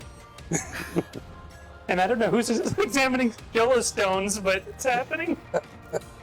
Well, right now you're being plied with alcohol. Lots and lots of alcohol. And the tailing is becoming even more grand, but more slurred, and the room is starting to spin, and but you're having a hell of a time. I mean, this is like the best time ever. Jolo is like is like he's preaching to his flock. At least that's how he sees it in his mind, and they're just adoring him as far as he knows. And Wait, as far as he knows? I mean, things are getting a bit fuzzy Really? at this point. I mean, really fuzzy. The ladies who after a few hours, the ladies that bathed you are starting to coax you. You don't even know their names, and they are starting to coax you. But the others in the tavern, the ones that are still there late, and not many have left, are continuing to try and get you to stay and tell more and more and more and drink more. And this is like probably one of the liveliest times that they've had in this village in anybody's memory. So seeing the 2 older women walk off with Jolo, was Hildy jealous or what? Hildy was already No, upstairs. you guys are all upstairs. He's the only one down there with all of them. He's down there with the masses, his flock. The rest of you are up in your individual rooms. But no, Hildy doesn't get jealous. So, as the evening comes to an end, for some much later than others, Jolo, you are well into intoxication at this point, stumbling, and the 2 women have a heavier, stronger built man that's a little bit younger that helps to carry you, literally lifting you and carrying you. This big muscular plow-ridden arm, years and decades of working farms and so forth, lifting barrels and crates and all that, carrying you like a baby in his arms down the street with the mist, icy mist all around you, from the not quite rain, just the edge of rain. The cool wind whips in between the buildings, just your hair. Plowing. A step behind the two women who are confidently leading with you to their small little 2 or 3 room home just on the edge of the village and take you inside. The man plops you down on somewhat of an older, well-used couch type furniture while the two women rush around doing something. It's all just a blur to you. Like this. You have no idea what was really going on or where you're at or anything. But I mean, That's normal for me. you're in a great mood. I mean, you're just loving this whole night. This is like the best night ever for Jolo. So far. And when the man leaves, you hear the distinct click of the latch and the turning of the lock. And then you hear the two old ladies giggling as they come toward you. It's the last thing you remember. Next morning. How many hit points am I down? How many levels of exhaustion? Next morning, the rest of you, having slept very, very well throughout the night, just the pitter-patter of rain on the roof is very comforting, easily lulling you to sleep.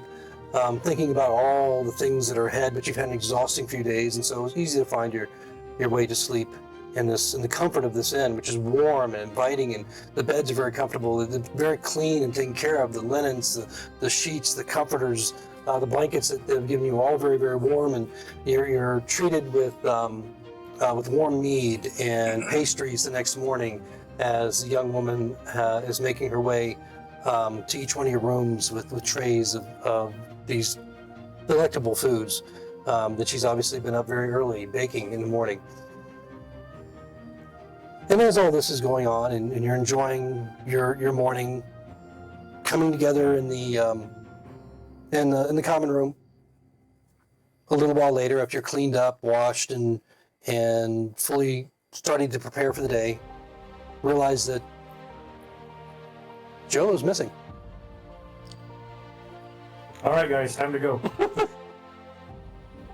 You can't leave it at your leader. I hope he's not dead. Let's forget the shops. Let's go. Hurry up. He knows where we were going. That duck we were eating before, that was really duck, right? Oh no! I mean, looked like duck when you were, lucid. Looks like duck, tastes like chicken. Albatross. So what are you guys gonna do? So assuming that the 4 of us sort of arrive at the tavern common room at the same time, and I also just let them know that the 2 half-elves promised to show us the way to the Dormonts until we find either of them. You're welcome to search the town for any supplies you might need. Do you need something like this? I don't need anything in particular. I'm always on the lookout for some better equipment, but what I have now is serving me just fine. Rolo, dear, are there any shops for adventurers to find things? We don't want to dilly-dally all over the town. Well, we have many shops in our village. We're fortunate that we have a number of soldiers who enjoy vacationing in Remy. They bring their families or on retreat. And they are doing drills in the countryside. Not in the Dormonts, mind you, but nearby. They find it relaxing to come to the country for a week or so, especially the commanders and captains and those in the officer ranks. So yes, we do have quite a selection of shops, and the marketplace should be opening now that will have more of your everyday items.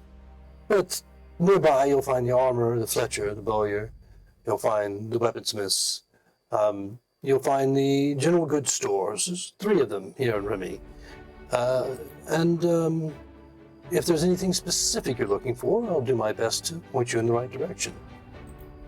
Oh, I want some of that fancy armor with the pieces of metal buttons all over it. If you want metal armor... No, it's too heavy. This is leather armor like this one. Leather, yes. But it's got little metal studs. It's really... Oh. He tries not to, I mean, he tries to be polite and not gaze specifically in that spot. I think Jolo would like it on me. I see. Well, the leathersmiths would be perhaps the right place for you to acquaint yourself with. So, and he gives you directions. It's not too far away from the center of town where the market is. Nihilus, do you want leather or plated? You know, I'm not much for heavy armor, but I've come to find that most of these human settlements don't have anything that fit me anyways, so I'm usually hard-pressed to find any suitable equipment unless I'm on the Emerald Isle. You just say this out loud? Yeah. Okay. Overhearing this, Rollo kind of looks at you sympathetically and said, Brenor is a master at his work. He's got quite a reputation. He's been doing this for many, many decades. Although I'm sure he won't have anything that he could place you in immediately. Assuming that you're returning this way after your foray into whatever your business is in the Dormonts, perhaps he can have it ready for you in a few days if you asked him. As delightful as Remy has been in accommodating to us, I'm not quite sure if our path will lead back here or not, Lulu. Nice. Do we have Some another way? ready-made plate armor? There's a metalsmith. There's an armorsmith that makes different types of plate, half plate, breastplates, all sort of things, as well as weapons that you could visit. Well, Nim will definitely go visit the... Okay, and it's actually close by to where the leatherworker is, because they're kind of all clustered together. I'll ask Nihilus. I'll say, do you think we'll be heading a different way? We won't be heading back this way? I'm not... What do I call you today? Are you Styx? Is the bartender listening to this? He's standing right there with you, so yeah. Stick Sally on the mage. I told you. Well, Styx, I believe that our paths might continue further along. I have no idea if we're going to return here or not. The Halfling mentioned a dire need in Argyllshire, which sounds interesting, but to be honest, I'd like to get out of here as soon as possible, and I don't have any plans to return myself. Well, that is unfortunate. Apparently, I offended him. He said, "Screw it, I'm out." He blew up. It's not the right answer.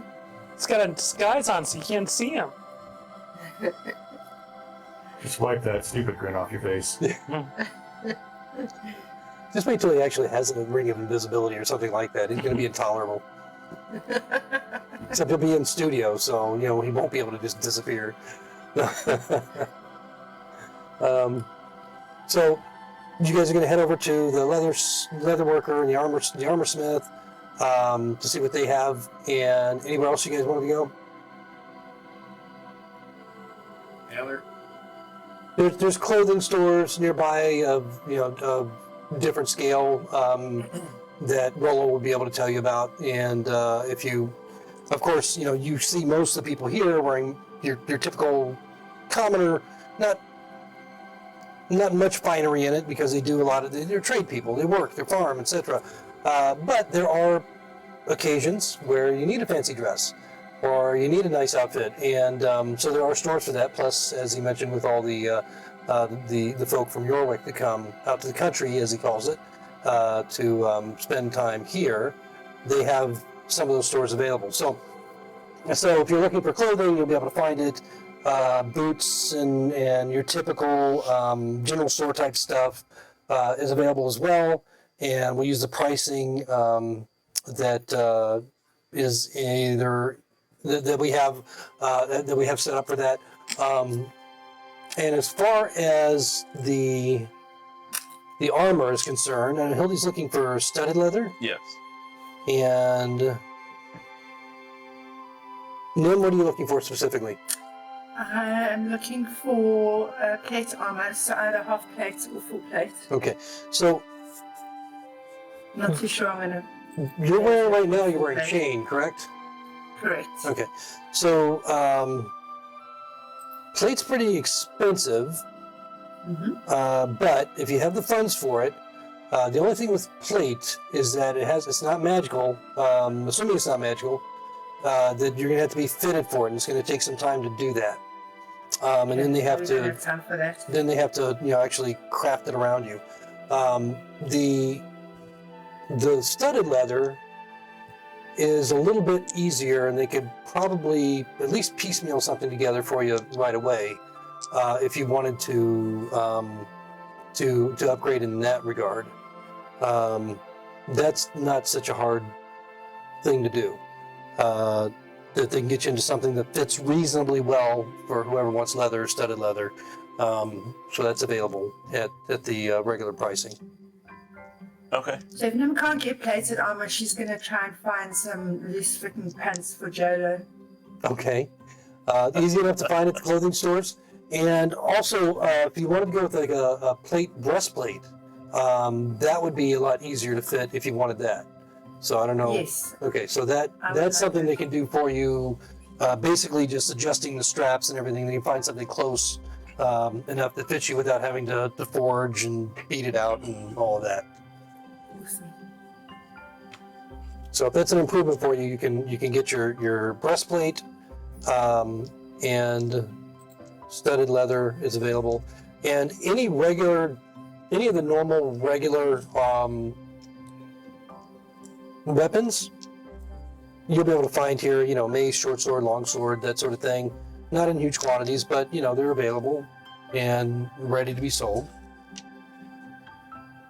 So, Hildy will ask if there's any sort of discount for the hero. Okay, roll a persuasion. 17. Yeah, you can roll that at advantage. 17's good anyway, but 19. okay. So that'll definitely get you a discount down to the cheap price, the cheap column. Oh, cool. Hildy will buy studded leather. Now, if you It's almost sticks.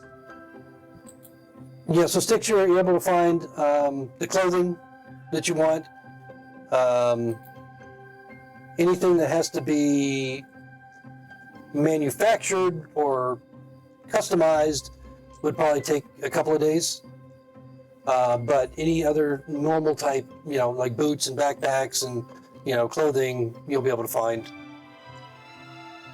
Do we know how far the Dormonts are? 30 miles. So, In about half a day. right, on horseback, yep. A little over. And it's just, it's early morning right now. Not early, but probably around 9 o'clock. I'll ask him if we can get it done in 2 days' time. Okay. The things that you have on your list.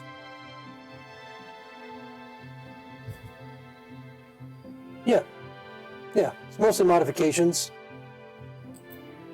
Not like complete fabrications. So, they can get that done. Does he want? Yeah, he wants payment Yeah. up front. No, he wants full payment right now. Full? Yep.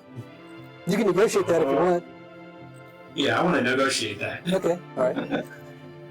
If we don't come back this way, Could be a while, huh? I'm going to use a luck point on that too, Okay. and that's much better. What am I doing? Persuasion? Yes. 18. Okay, yeah, that's good enough to convince him to take it a positive half. All right. Since we're on the subject, Nihilus also would want some studded leather. Is that something he can just piggyback on with what Hilly did, or do you want to go through that? Yeah, that's tough. I'm going to give on that one because it's just, I'm going to say that they'll be able to get it done for you. It'll put it into the expensive column, but if you want to negotiate it, considering you are an Atlantean and you're getting a lot of interest here, you brought some great tales. Yes, I Got would some like great to tales negotiate. too.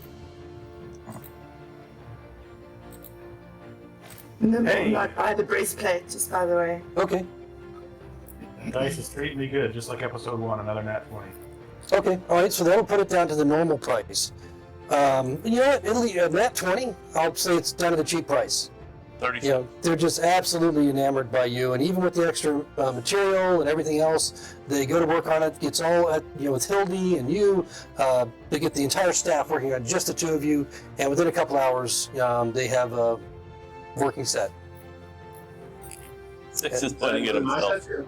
What's that? Does that include my set too? Nobody knows who you are. Should I persuade them for my set? You can try, but they are completely focused on the Twatha Day and the Atlantean.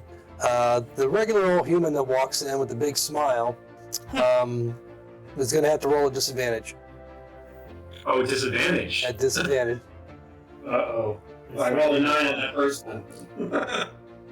All right, yeah, 9. Because my Okay. second roll's there. Yeah, so they just kind of like, they're way too interested in working with the your other two companions that are much more unusual.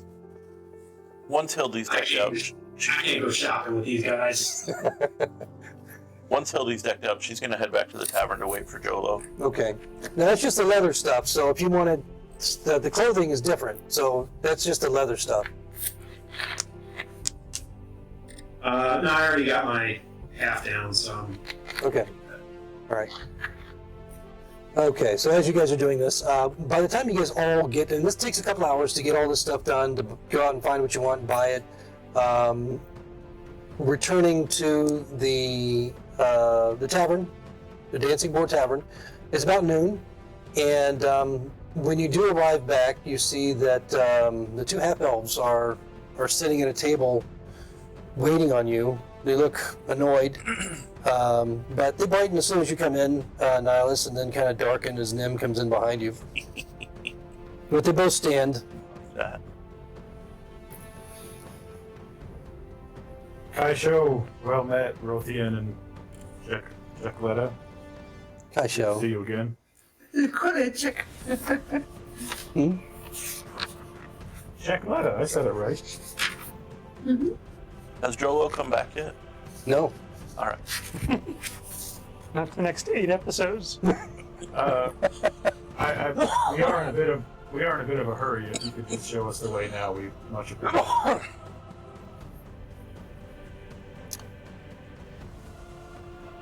If you're ready to leave, we'll be glad to guide you to the edge of the forest. And from there, we will take you along the path that would lead us west deeper into the forest, about halfway to the Dormonts. From there is an unused traveling path that only Jackley and I are familiar with, that we will send you down. All you have to do is follow the signs that we give you, but you'll be on your own at that point, as we have other things that we must attend to, and our responsibility ends once we know that you're safely through the forest and on the path to where you want to go. Can I do an insight check? Sure. yeah, On I was what? going to do the same. What are you going to insight? Well, because they use the same terminology that the Fat Man did of follow the signs, so I want to see if, I don't know, they looked different as they said that. I mean, I want to do an insight check. I just wanted to see if they're guiding us down a safe path or if it's a trap. Okay, roll your insight checks. Wow, that dice. I love it. 15. Okay. 23. So Styx, as far as you can tell, they're annoyed. You can tell that they're obviously annoyed. That you could have told passively, and they keep just reluctantly, their eyes swing over to Nim every once in a while. They are the furthest distance they can be from Nim as they're speaking to you without being completely rude, but never actually speaking to her or facing her. So that's kind of a baseline. But aside from that, you pick up that they just want to get this over with, is your impression. And then for Nihilus, I guess you're trying to make a connection between them and the Fat Man, and if you can eke out anything that anything that might connect them and maybe lend to that impression a little bit. Would you roll? 23. 23.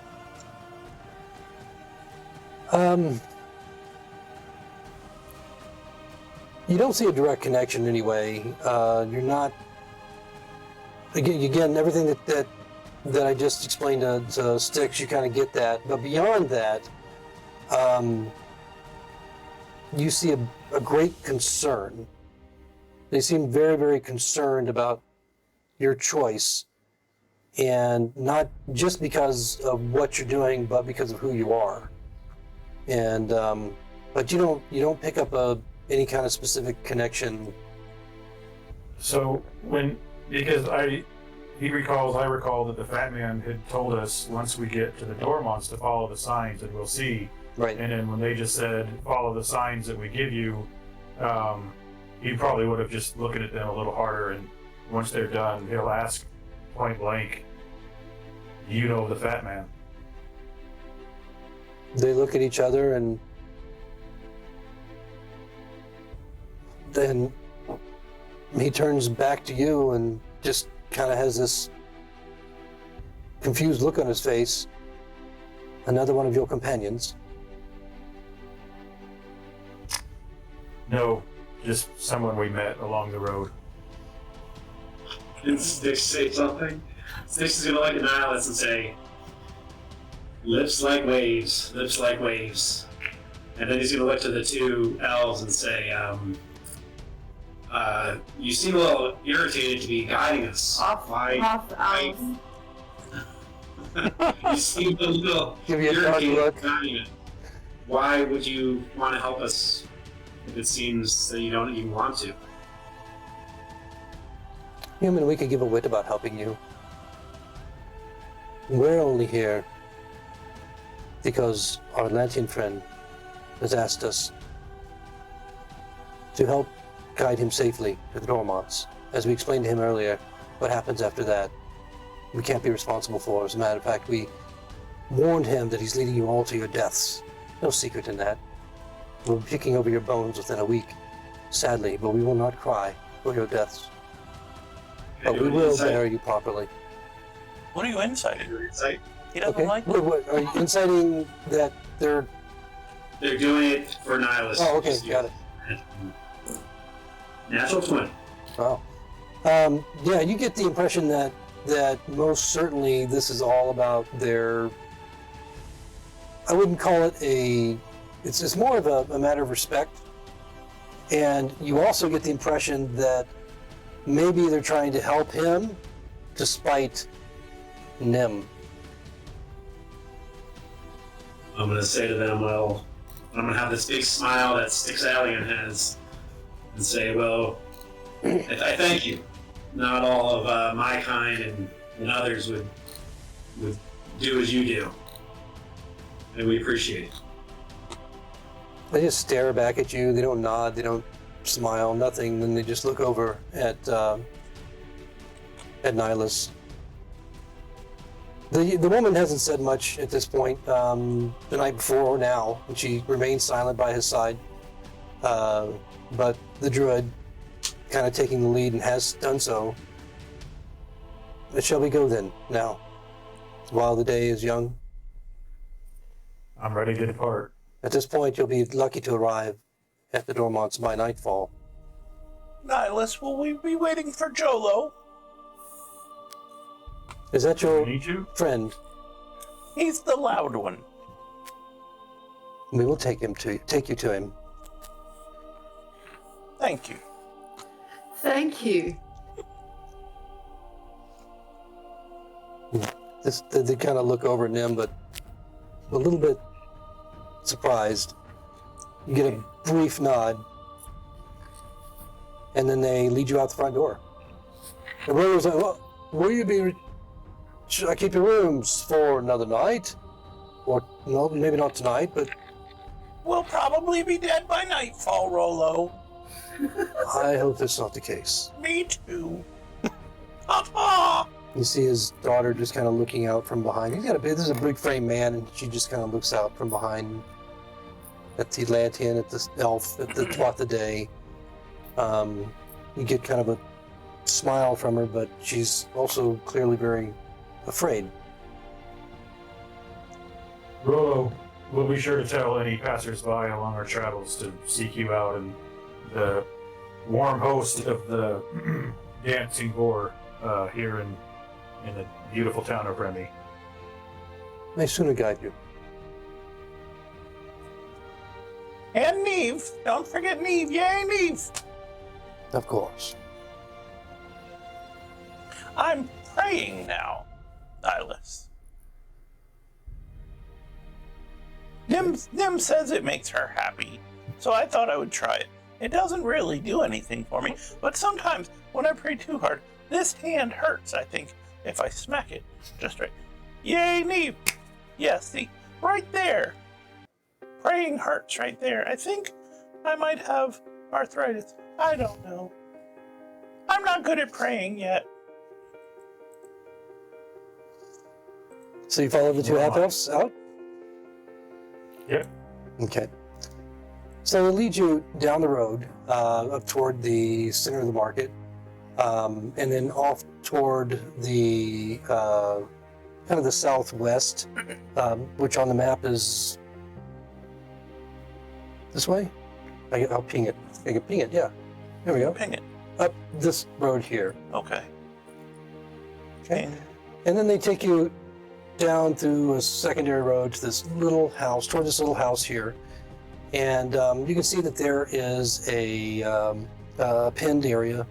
And within that penned area, there's some goats, there's a donkey, and then you have the house itself. But in the back part, they take you around toward the back. And also within this, connected to the pen, is what looks like a chicken coop. As you see, there are chickens that are coming out of it. And, you know, they're just kind of clucking, roosters and so forth is moving around. But rather than take you toward the house, they just stop. And Do they also have horses, Rabbit? there's no horses in this pen. No, it's not that. It's a rather small pen. No, but we've got Oh, your horses. Yeah. so- Did you want to take? Did you take them from the tavern then with you? Assuming that you're heading off immediately. Yeah. Okay, that's fine. So you have your horses with you. But when the dude points over toward the chicken coop, it takes you a moment as your eyes adjust to the darkness. Just within, you see the bottom halves of two slippered feet. In the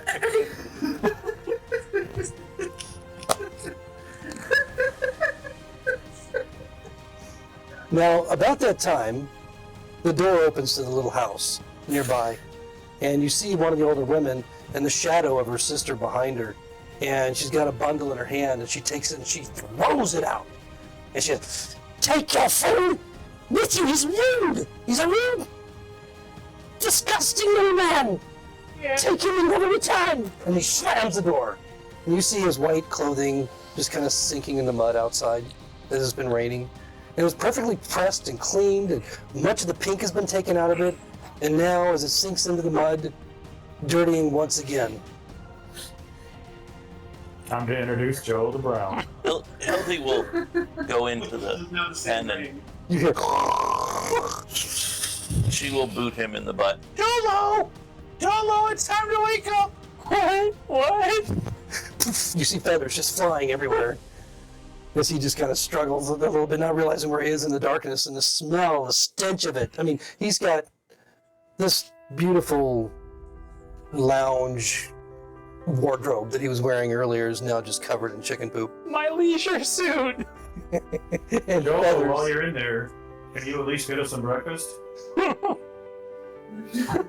I pick up the largest egg I can find. My aim's not so good, but I launch that thing. Make a roll. Athletics? No, you're making an attack roll. You're with an improvised weapon. So, if you have a dexterity bonus, roll d20 and add your dexterity. Proficient with egg. I don't think so. Only if it's on his face. Who at? 4 plus 4. Look at that. He goes swinging over. We're way wide right. Not even Food for close. you. Sorry, man. Tried. I love roasted try. There were some lovely I will pull out the soap I stole from the hotel and throw it to him. The best part of this is I can clearly picture this better than anything in the campaign so far. Yeah, he's a mess, and the clothing is just sitting there in the mud. But I mean, it's got maybe about 25% of it is clean. What do you do, Jodo? This was all just a misunderstanding. I told them I had a kink in my back, and then I asked if they had any kinks too. And all of a sudden, bam! Into the chicken bed. Wow. Is that how you remember it? That's exactly how I remember it. It's bright as day. But I don't know. But clearly, I wanna switch into my old uniform. I don't think I can do battle in pink bunny slippers. Okay. Unfortunately. Well, it's as now mud soaked as it is. It is a comfort to return to. I will leave. I brought your horse. No, thank you. But I will leave the bunny slippers and everything else. That's something to remember me by to those two fine ladies. The door opens once more. You changing right in front of us? Sorry for my friend. Well, I mean, maybe I'll go around the corner so you can't see too. So someone can't see a little too well. That's fine. As you're gathering up your clothing, the door opens once more, and the enraged features of one of the sisters makes an appearance, and she's got something crumpled up in her hand, and she throws it out. This was in one of the pockets! And she throws out a wadded up, crumpled up piece of paper, and poop, poop, poop, it lands just short of the mud, where you're kind of bent over picking up the clothing. She slams the door once again. Well, I'm kind of curious. Maybe I'll take the piece of paper.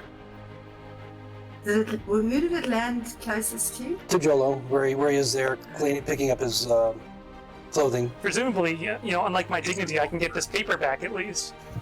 You can reach over and grab it if you like. The It's a paper, photo page yeah. from the book of reason. Well, I hope not. That's expensive. Okay, so I'll take that and I'll just kind of stick that in the pocket of my clothes that I'm changing into or about to change into, as I turn the corner to preserve my modesty and my reputation, which has not been sullied in the slightest. You're in the middle of a town. What are the half elves doing as all this is happening? Oh, they've got the biggest smirks on their face. Both of them just standing next to each other. The Jiggly is kind of giggling a little bit. The other one's trying to maintain more of a,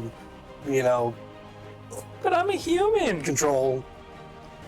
But they definitely, you can see there's a little sympathy mixed with humor at the same time. It's a terrible juxtaposition of races that they have to deal with. Should we conduct a poll and see if any of us have sympathy? We should. I gave you an egg. Were those more followers of yours, Jolo? I don't know. I mean, those sisters didn't come after me. I don't know. But let's not talk about this anymore. I'm just gonna get changed. So you find a dark corner to change in quickly. You're now muddied clothing, but you're back in your regular outfit. such as it is, and you have your crumpled piece of paper, and they brought your belongings along with your horse with them from the tavern. So Jolo the rose, Jolo the rose, I don't know. Can he read? Can I read the piece of paper? Yeah. Kind of to myself, not sharing necessarily. Okay. Well, if you want it to be secret, then I will have to message you. I don't have my glasses, but I'll just kind of squint at this very How questionable. far away is he? Well, he's kind of around the corner. He's trying to keep out of sight from, as he's changing. Yeah. Modesty. Mm-hmm. Okay. Let's see. There you go. There you go. That's what the message says.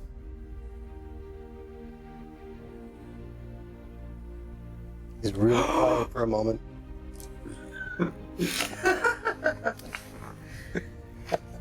I have been betrayed. Well. Did he say that out loud? Well, I mean, he's So- presumably around the corner still getting dressed.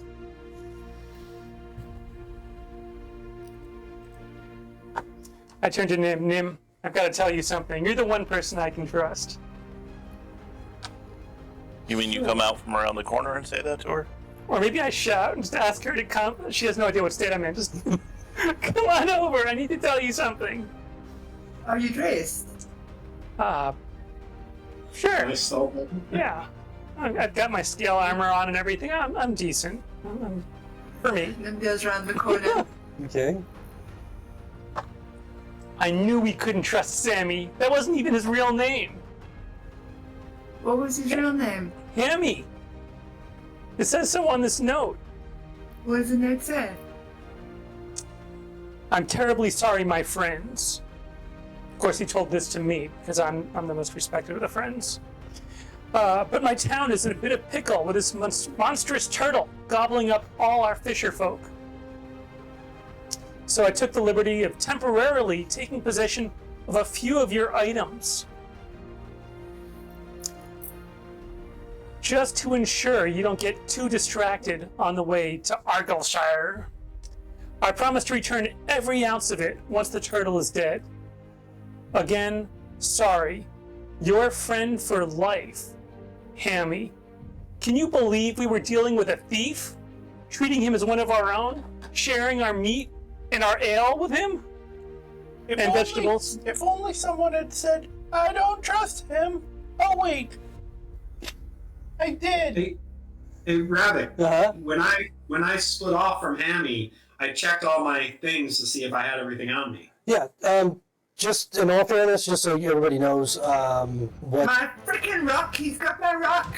Yeah, that's Nihilus that has your rock. Nim is missing her charge stone. Jolo, as he will find out as he looks through his things, is missing his magnifying glass and his holy symbol. Wait, my holy symbol was on my shield. No, the one is not the one on your shield, but just a regular holy, the one that you either have around your neck or however you didn't you have like another effigy of Suna. I thought it's just not the one that was on the shield itself, but you have it separately listed in your inventory. Oh, okay. So Oh, you did. yeah, so that's the one that. And then Nihilus, you're missing the silver tourney medallion. He's like, I don't care. So Hey, yeah, that's Where'd you go? the change. so that's Nothing for me. Did he risk Hildy to find anything? those are the things that you note that you're missing from as you do a quick inventory of your stuff. Those are the things that seem to be missing.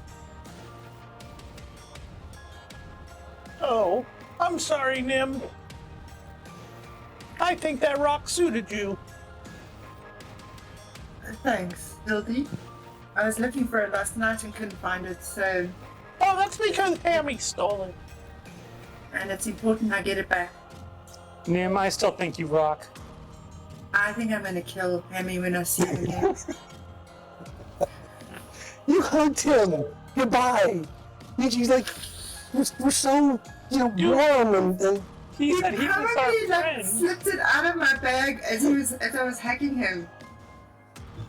Sticks will say, as he's sharpening a blade, we'll have the smile of Sticks Alley and go, Can't trust those rogues. There's only one way to deal with them.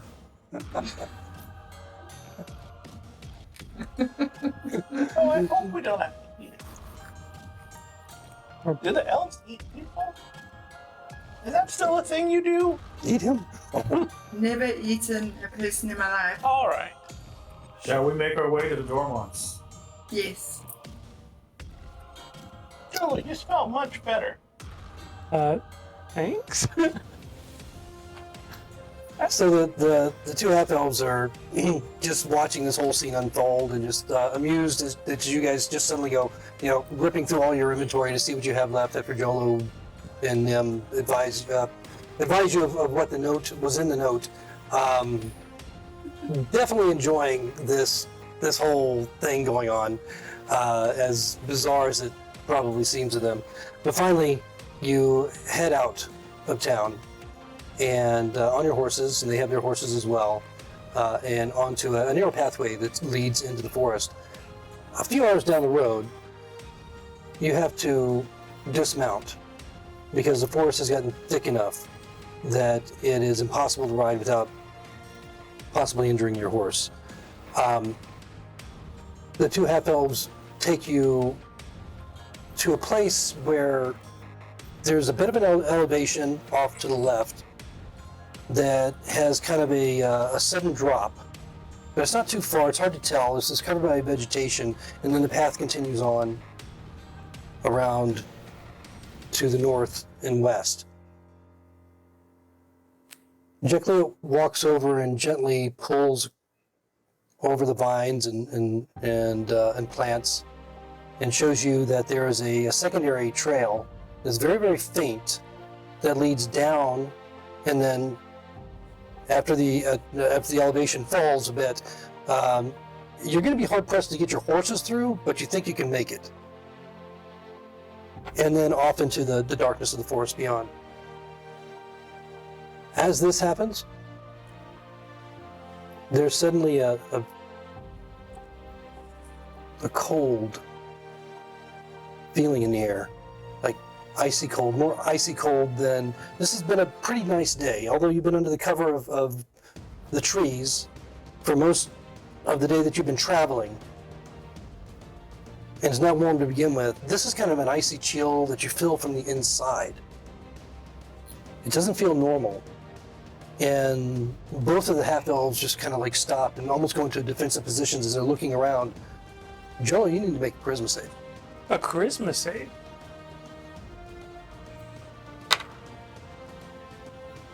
I kind of need to make a charisma save.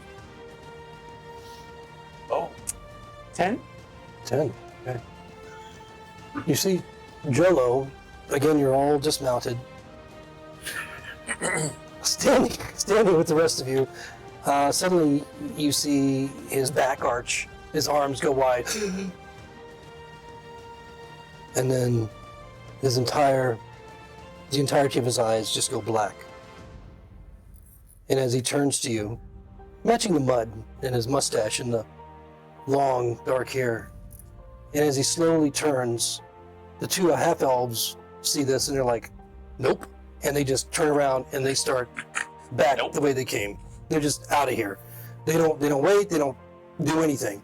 They don't need an explanation, they're just out. Am I doing thaumaturgy with my eyes and that's what happened? Oh. As Joe turns to the rest of the group, you hear the galloping of the moving quickly through the brush of the half-elves going back the way they came. Jolo kind of stares just blankly at the rest of you. This way. And he starts to walk slowly down the path, leading down through vegetation and into the darkness below. The pocket notes told us to go. And that's what we're going to pick up next time. Is that one of the signs we were told to look for? Just let him go. I think you should get him. Seriously, this is our chance. Got a good reason now. There was a time. This is it. That guy is so cool. You left him in the chicken coop. Much.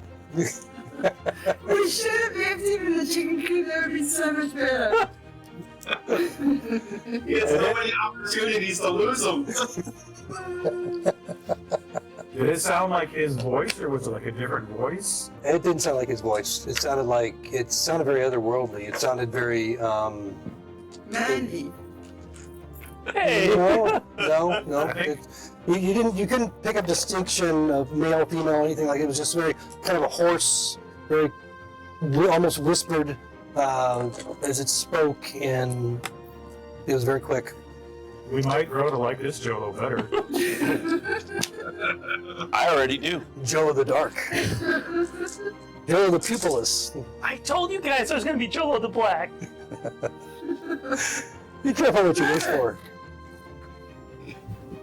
That was great. That was awesome. That was great. Yay us. Yeah. Good job, everyone. Thank you. Hope to see you all next time when we say where Jolo leads us or where he gets dumped. Either way, it happens. Should I start working on another miniature for him? Yeah, really. Give us a space. Ghost. Good night, everyone. Good night. Good night.